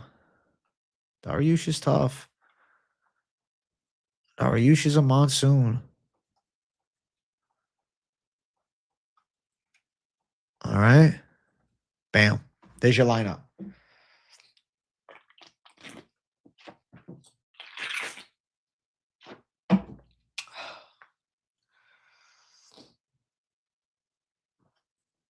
The recap video will be tomorrow morning.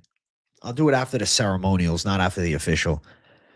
I want to see them face off and stuff. That's, an important element to this whole weigh-in recap show. Is to feel the intensity of the face-off, get a read. Oh, who's got the edge on who, Salkilld KO seems like the no-brainer pick. Dariush wrestle fucks the shit out of him, exposes Salkilld. Salkilld by decision is something that people are looking at. Plus 600, Salkilld on the cards. It's not a crazy take at all. Honestly, I should have put it in the lineup as an option. I'll mention it as a caveat right now. Salkilld decision would be like the contrary side of a Salkilld pick.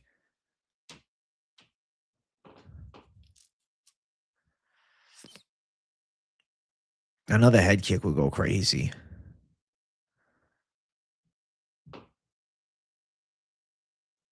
Micallef's muscles have muscles. Dude is shitting out peptides. I bet he is. He's on the fucking peptides.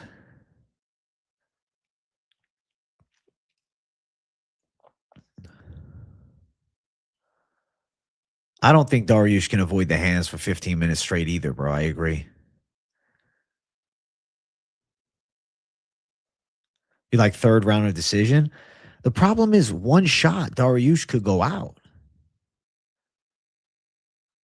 Salkilld could be one shot away from ending this fight at any point. It's just hard to back that with confidence.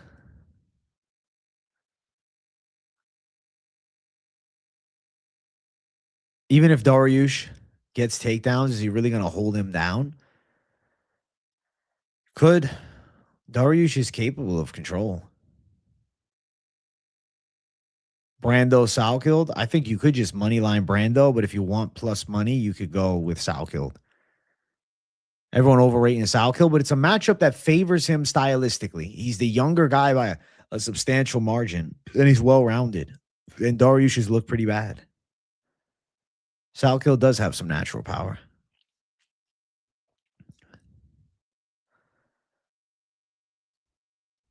Salkilld knockout is minus 150, and 68% of the chat have picked that. Not even competitive, bro. It's a blowout and a half, dude. Holy shit. Absolute fucking blowout, dude. The people are like, this is too easy. Definitely regular coffee for me, bro. But for the damn weigh-in show tomorrow, I'm actually going to fucking have an energy drink. I'm not going to finish it, but I'll have probably half of it.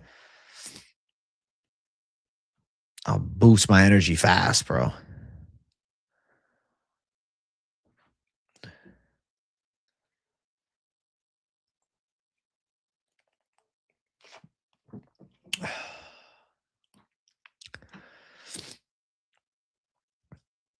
All right, chat.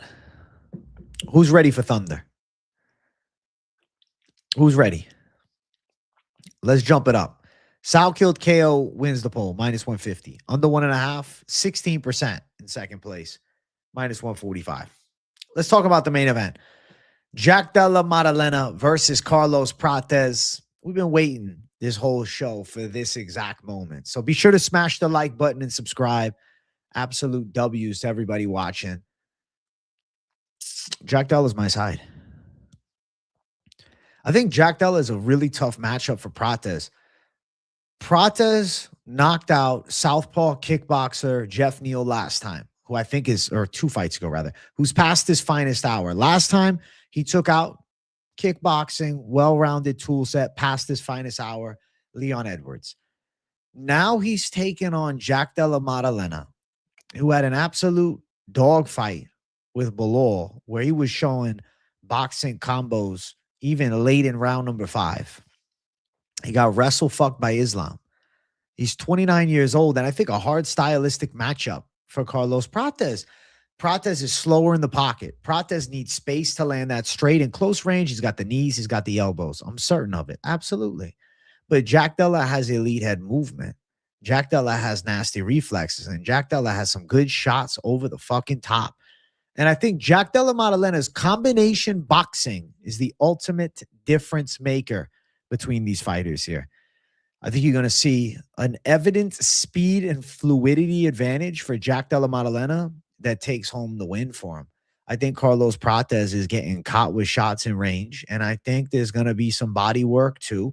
And I'm not saying Prates has no moments. I'm not saying Prates is going to just get knocked out in the first round. But I think we're going to see Jack Della land some clean shots and test that fucking Prates chin. So the Jack Della Maddalena side is my side. As a slight dog, he feels right to me. And I think that, plus 100, minus 105, whatever it is, it's a great just money line at fight. You can just go straight down the center and not even deal with the headache, man. You can go straight up at it. You don't need to chase anything. I think Della Maddalena wins in the later stages, but you don't have to chase it. Della Maddalena over 2.5 with the win.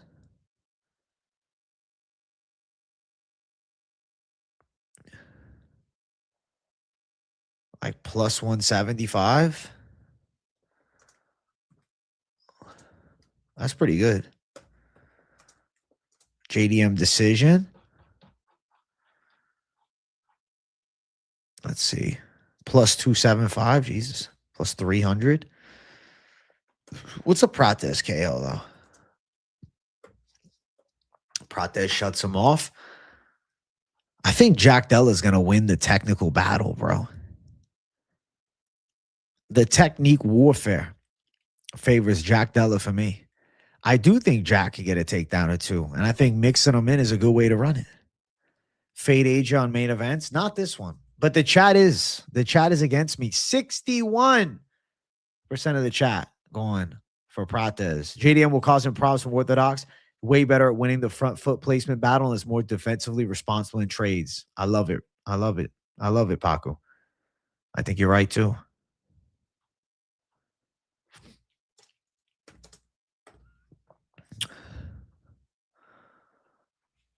Bang, bang, bang. Bang, bang, bang.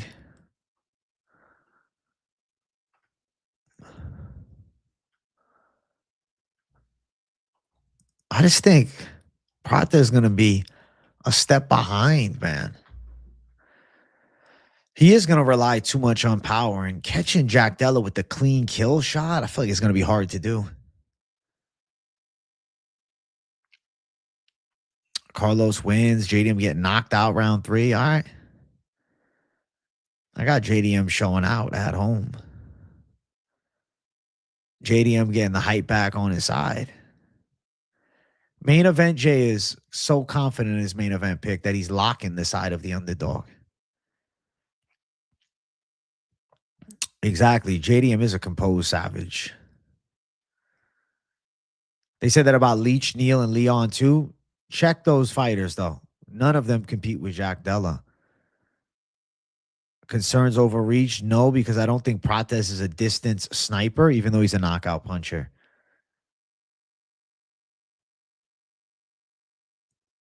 I think JDM decision makes a lot of sense, dude. 5 hard. Jack Della better pace. Jack Della cardio machine.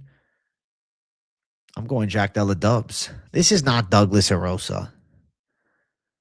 You think Ian would beat JDM too? You don't think that JDM would have moments?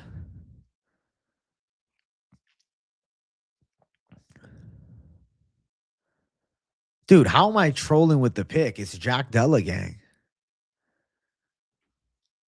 It's not even a crazy pick.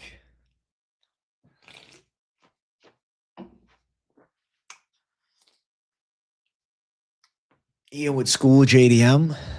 It's closer than you think. Bro, you guys are so Prates blind. They're blind to Prates. They're blind to the aura. I get it. He's a vibe and a half. He's a cool ass dude. He's got knockout power. But Jack Della's a problem.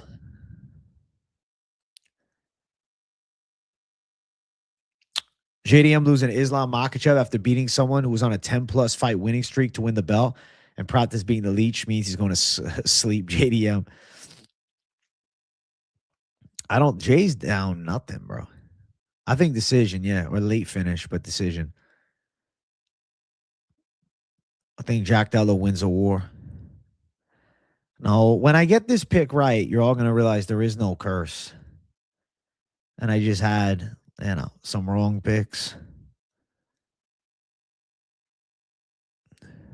JDM doesn't have a head kick. He could throw a head kick. He doesn't need it, though. This is not Vinicius Oliveira. I can paint you a proper picture. This is not on what ifs. You think JDM 2OK would be in hit? I think he has incredible head movement.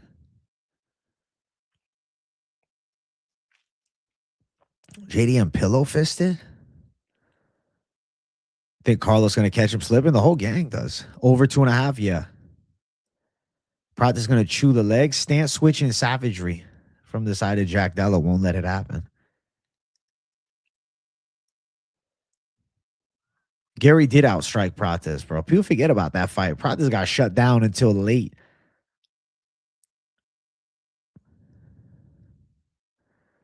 (18-1) in his last 19 fights, bro. They're writing him off.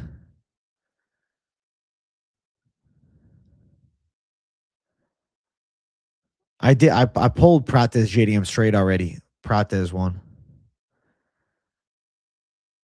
You would have lined Prates minus 170? I think Jack Della deserves that. Dude, most of the chat is on Prates. Most of the people chatting, are on Prates. Most of the people voting, too, are on Prates. Even the people in chat that aren't talking, that are just watching live. Bro, he didn't get beat up by Bilal. First thing, Bilal's good. Second thing, he beat Bilal's ass. Gary didn't just shut him down because of the grappling, bro. Go rewatch the fight. He was outstriking the fuck out of Prates. He had Prates looking slow. Bro. Prates is good, but I don't think he's mini Poetan. I like Prates. I'm a Prates fan too, but Jack Della's a problem for him.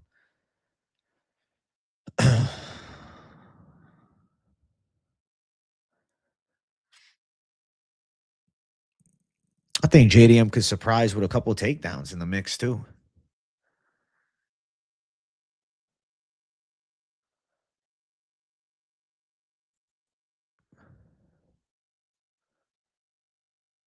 I think Prates has knees and elbows waiting for JDM. I don't see it. I can't wait to get into a war with you guys during the fight. Oh, I can't wait, bro. I'm going Jack Della again. I can't fucking wait. I can't wait till Jack Della silences the doubters, bro. Jack Della is about to silence the doubters, man. And the reason that Prates had success against Gary was a reversal on the ground that led to some ground and pound and a tired fucking Gary, bro. Jack Della doesn't get tired, chat. Jack Della doesn't gas. Make sure you smash the like button. Jack Della doesn't gas, bro. Jack Della doesn't stop, bro. If I win, I deserve bragging rights. Hey, thank you, bro. Dog, Jack Della's my fucking underdog lock. I don't care. Prates doesn't gas. I mean, he couldn't even keep up with Ian Gary. He was a step behind, getting outstruck the whole time. He's going to have to throw this time out.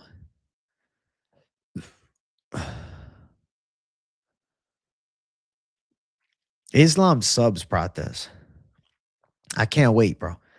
I can't wait. I can't wait for the fight companion, bro. I can't wait to go head to head with most of you motherfuckers. I love this shit. I love being against you guys. Oh, Big J's been losing main events. Not this one. No. This one is gold.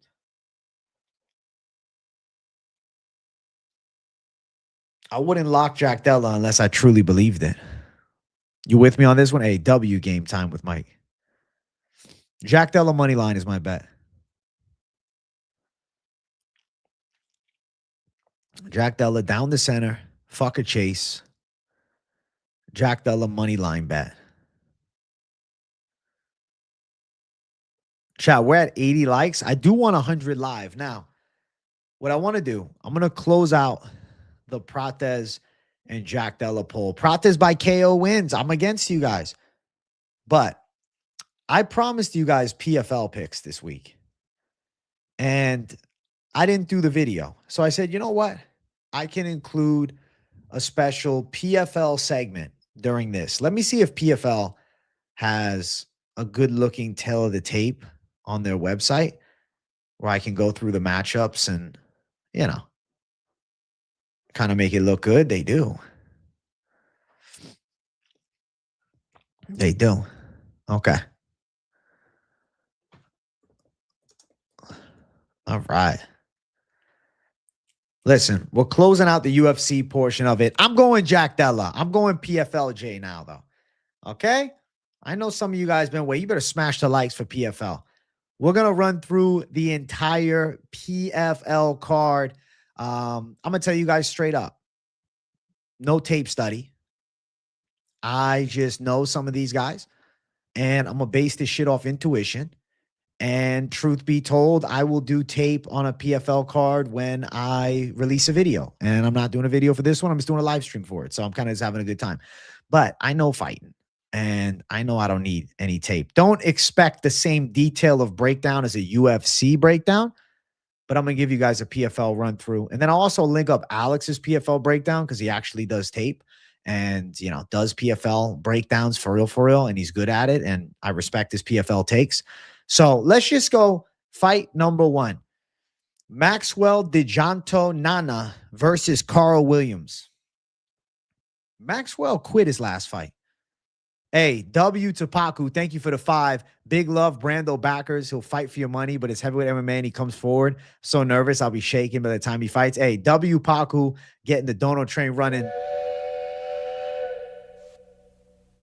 Especially for the PFL portion of the show. Thank you, Paku. This pick is simple, bro. UFC veteran. American top team, training partner of Cody Durden, who just won recently. Carl Williams should win this fight. Carl Williams, probably by decision because he is a decision merchant. He's done pretty bad in PFL. He's done pretty bad in, his MMA career as of late, but that's okay. He's a minus 205 favorite. He should be a lock on this card. Carl Williams to win by decision, over 2.5 plus 110. You could consider parlaying it. It is Timu Ngannou versus Carl Williams. We're going with Carl Williams. Let's keep running. Next fight. Brett Bai versus Taylor Michels.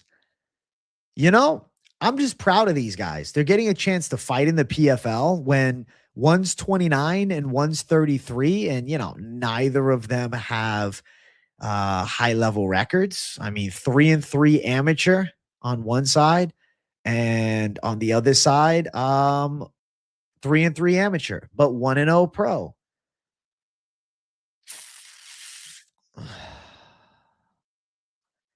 33-year-old prospect versus 29. Holy shit. Welterweight fight.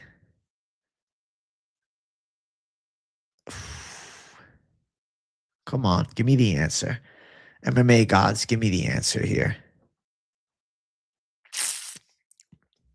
I'll go with Brett Bice. Minus 185 favorite. Guy on the left. College wrestler. I'll say the wrestling handles. Should hit some takedowns. I don't trust in this other guy. I'm going to go Brett to get it done. He was a Bellator amateur at one point, so that tells me there's some hype on him. Up next, we got Angel Alvarez versus Bryce Logan. Bryce Logan is 13-9, but to be fair to him, he's done some boxing matches and won recently. Best win of his career, he pulled off the Peter Queally upset back in 2023. Lost to Mason Jones, and then he lost an LFA in April of last year.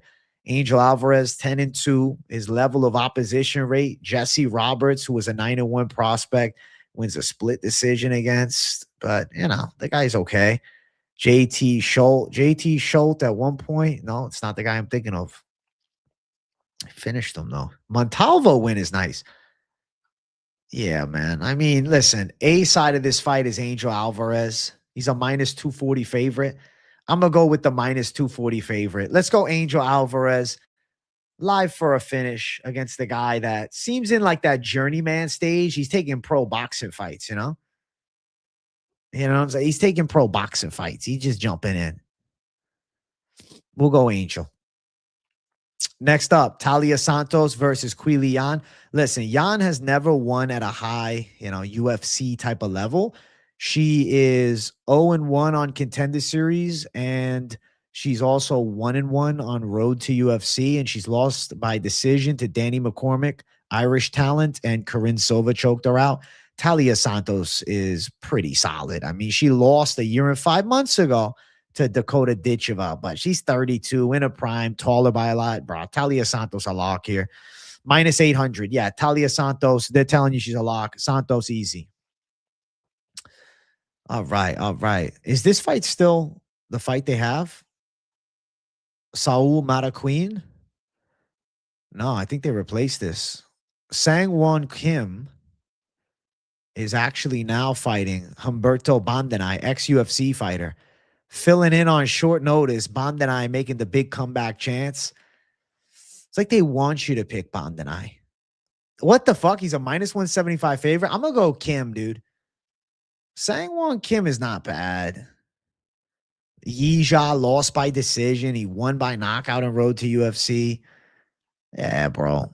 This guy beats Bandenay. Bandenay's not old in years, but he's a UFC washout. He's got a little bit of a height edge. Could potentially pull off. Everybody picking him? Jesus. I don't know, man. I'm going intuition-based lean. Sang-Won Kim. Sabrina De Sosa versus Cheyenne Bowers. Bro, I'm loving this fucking no-tape PFL breakdown. I'm curious how right I'm going to be on these things.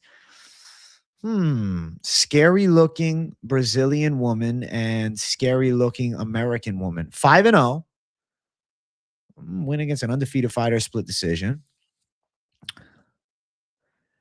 All right, Cheyenne Bowers. She lost the split decision to Shannon Clark. Remember when Shannon Clark got knocked out in one shot by Eunice Dubin? All right, so that's our red flag. Wins against essentially nobodies that we've seen anything from. She got a ground game, though. You know, she got 5 submission wins. The other side of Sabrina De Sousa, she's got, you know, PFL fights on the resume, which is like the main thing that I look for and like. And she beat somebody that beat Kana Watanabe. Sabrina De Sousa should win dominantly. I'll take her by a dominant decision. Minus 305. Sabrina De Sousa should clear. Sabrina De Sousa. We'll pick her. I think she wins pretty easily. Next fight, Rasul Magomedov versus Rafael Xavier. Dude, they want me to pick Xavier. I mean, bro, he knocked out Carl Albrechtsen, a split decision loss to Simeon Powell. And then I got this Russian takes out Guilherme Viana, but he's a fucking decision merchant. And you're just supposed to blind pick Rasul Magomedov because he's 31. He's got no high-level wins. Guilherme Viana, I don't know, dude. How tall is Guilherme Viana? 6'4". Okay, he fought a long-rangey guy with power. Felipe Lins that cooked him. He's inactive. Couldn't finish him. Bro, what are the odds here? Dog, Rasul Magomedov is a 7-1 favorite against a guy that went to a split decision with Simeon Powell and Carl Albrechtsen. Xavier's got some power. He's fucking primed. 9 knockout wins. I mean, yeah, Magomedov could grind the decision out, but I'm going to say Xavier wins by KO. And if you like Magomedov, just play over 1.5 at minus 105, because if he's going to win, it's going to be a decision. So I'll go against Magomedov and go Xavier, but there's a way to bet it because you're not going to go money line on fucking Magomedov. Over 1.5. You go over 1.5 here, and then that's you picking Magomedov to maybe win a decision, and you'll cover yourself on both fucking ends. Minus 700 with no good wins. And he's 31, and he's a Bahrain Dagestani fighter. So I don't know. I don't know, dude. I have my doubts. I'm going to go with Xavier, but Magomedov can win. But Xavier beat Carl Albrechtsen, bro. Magomedov hasn't beaten anybody. Maybe he wrestle fucks Xavier, but I'm not doing it. Magomedov and Higo. Ooh. This is one that everybody knows. If you follow MMA, you know Magomedov years ago got a win over fucking Jan. Lost the rematch, but still. Dude, Higo hasn't won since 2 years against Gallagher by decision. Is Magomedov that wash, bro? I'm not picking against double Dagestanis. Magomedov to win dominantly. Probably live for a finish, but Magomedov could end up just winning on points. How many submission losses Higo have? 1. The stylistic matchup leads to Magomedov by a pretty clear decision. We'll go Magomedov. Potentially wash, though. I see it in chat from Hernanov. He is 34, so he's not old. But, dude, he goes 37. Magomedov could end up finishing him. Magomedov. Ferreira versus Bilistani. Oof. Oof. Bilistani has a win over Tyrell Fortune with a leg lock. Only loss in PFL is a DQ with Fortune and then a Valentin Moldavsky loss. He's fighting a giant, though. Denis Ferreira is huge. Fought in December, lost in the first round to Nemkov, lost in the first round in October to Ngannou. He's been inactive. I mean, bro has had 1-round fights for a while. Dennis Goltsov knockout in 2023 is nice, but bro, we're talking about 2023. It's just, is Bilistani that guy?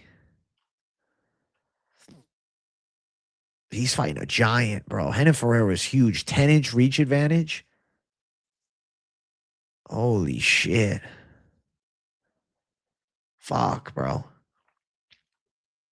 Renan does need a win.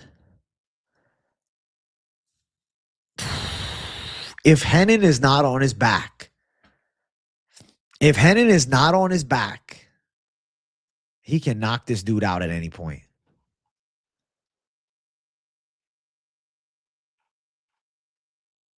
But Bilistani looks intense. I don't know.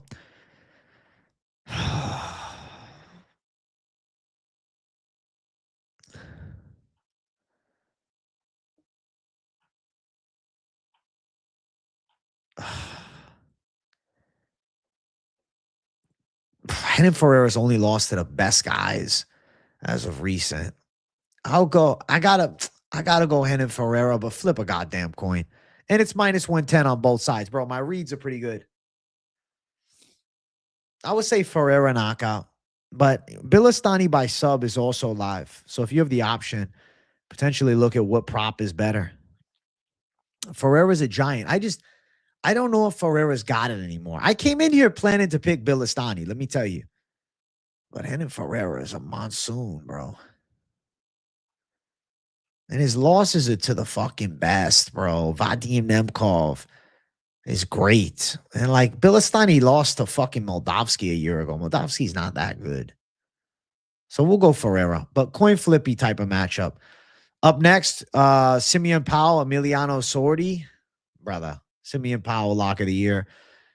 Guy's got knockout power. He's got submission threats. I mean, he's good in all areas. Carl Albrechtsen win. Rafael Xavier win. Unfortunate loss to Jacob Nato, which kind of stains his record a bit. Antonio Carlos Jr. obviously lost there. And then, nice little win streak, though, for the side of Sordi. You got to respect it. But fucking Nurgajai knocked him out, dude. DR Nurgajai cooked him.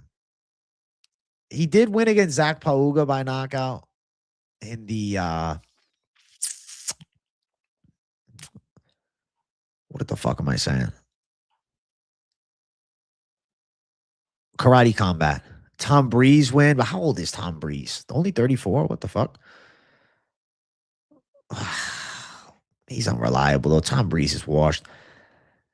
Sordi could make it a dogfight. I mean, he is a damn OG, but fuck, man. Powell's got all the makings of a contender.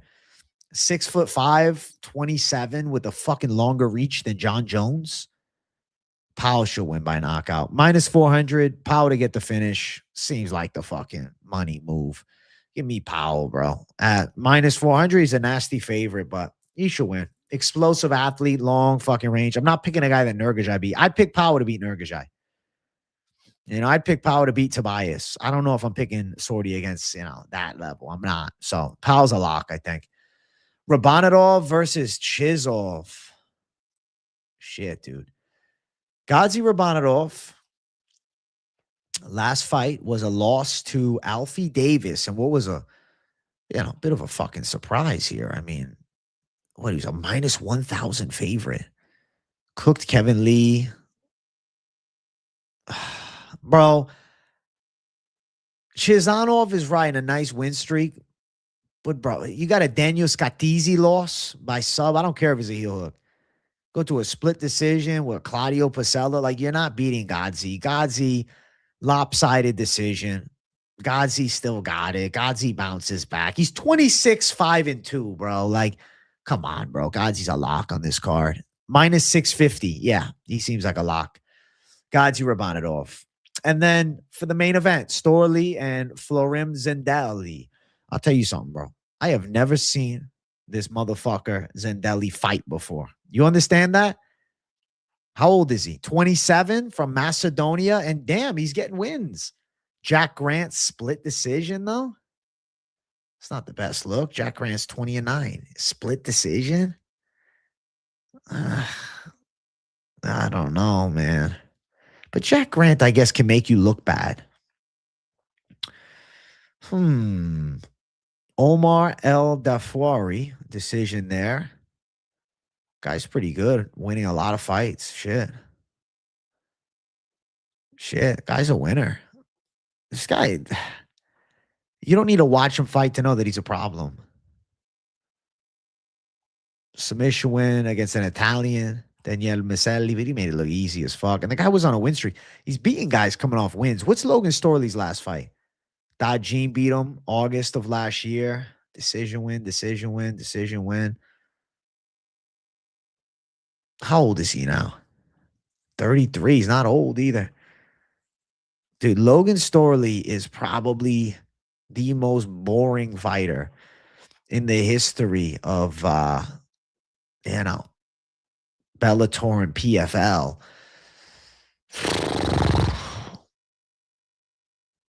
6'1" with a 77-inch reach, and he's 27.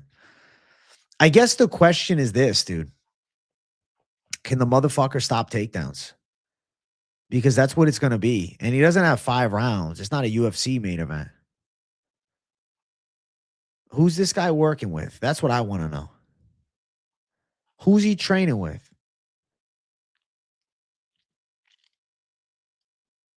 He was a PFL Europe champ. That's good to know. Dude, there's a lot to like here. Team Habib sent them blessings when they went to fight.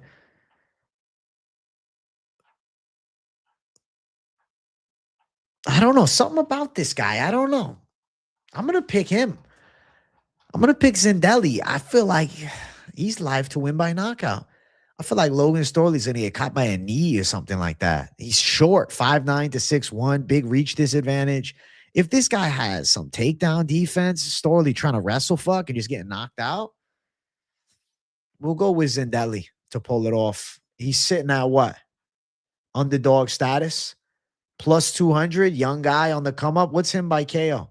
Plus 600. Give me the knockout. Zindelli KO. I don't know why he's a big dog like this. I feel like Storley might be washed. I know he's young at 33, but he's been around forever. We're going with Zindelli. W. Bam. A side. There you go, bro. There is the PFL run through. I gave you guys PFL picks live on the show. Broke it down. Ain't no tape study. That's just me off the fucking cuff, bro. I didn't even fucking know everybody's style, but I can just read this shit. Base it off some intuition. So that right there is the Big J lineup for the PFL. Now, if you want a more educated PFL breakdown, if you're like, listen, bro, I respect your intuition, but I want to listen to somebody that did tape study, go check out Lil Bro J. Lil Bro J has the tape study breakdown for the PFL card. He spent his time doing some research, and really making sure he knew some shit. So give it a watch there. Now, what I'm going to do is I'm going to switch this to a member stream because it's members time. So if you're a member, we're about to get into it. Alex did just drop his locks video. Go to Alex's channel if you're not a member. If you are a member, stick around and tune the member stream on to Savage Mode, okay? There we go. Quick little PFL run through to close out. I hope you guys enjoyed it. I'll timestamp everything after members, all right? I love you, Savages. Thank you guys for the support. Go check out Lil Bro J's channel if you're not a member. Lil Bro J's channel if you're not a member. Whoa, Peyton Talbot's fighting Umar Nurmagomedov. Is this real? In the works. Okay, Jesus.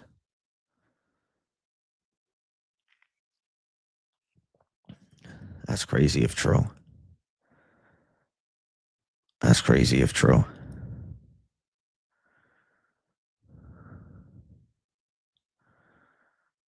Wow.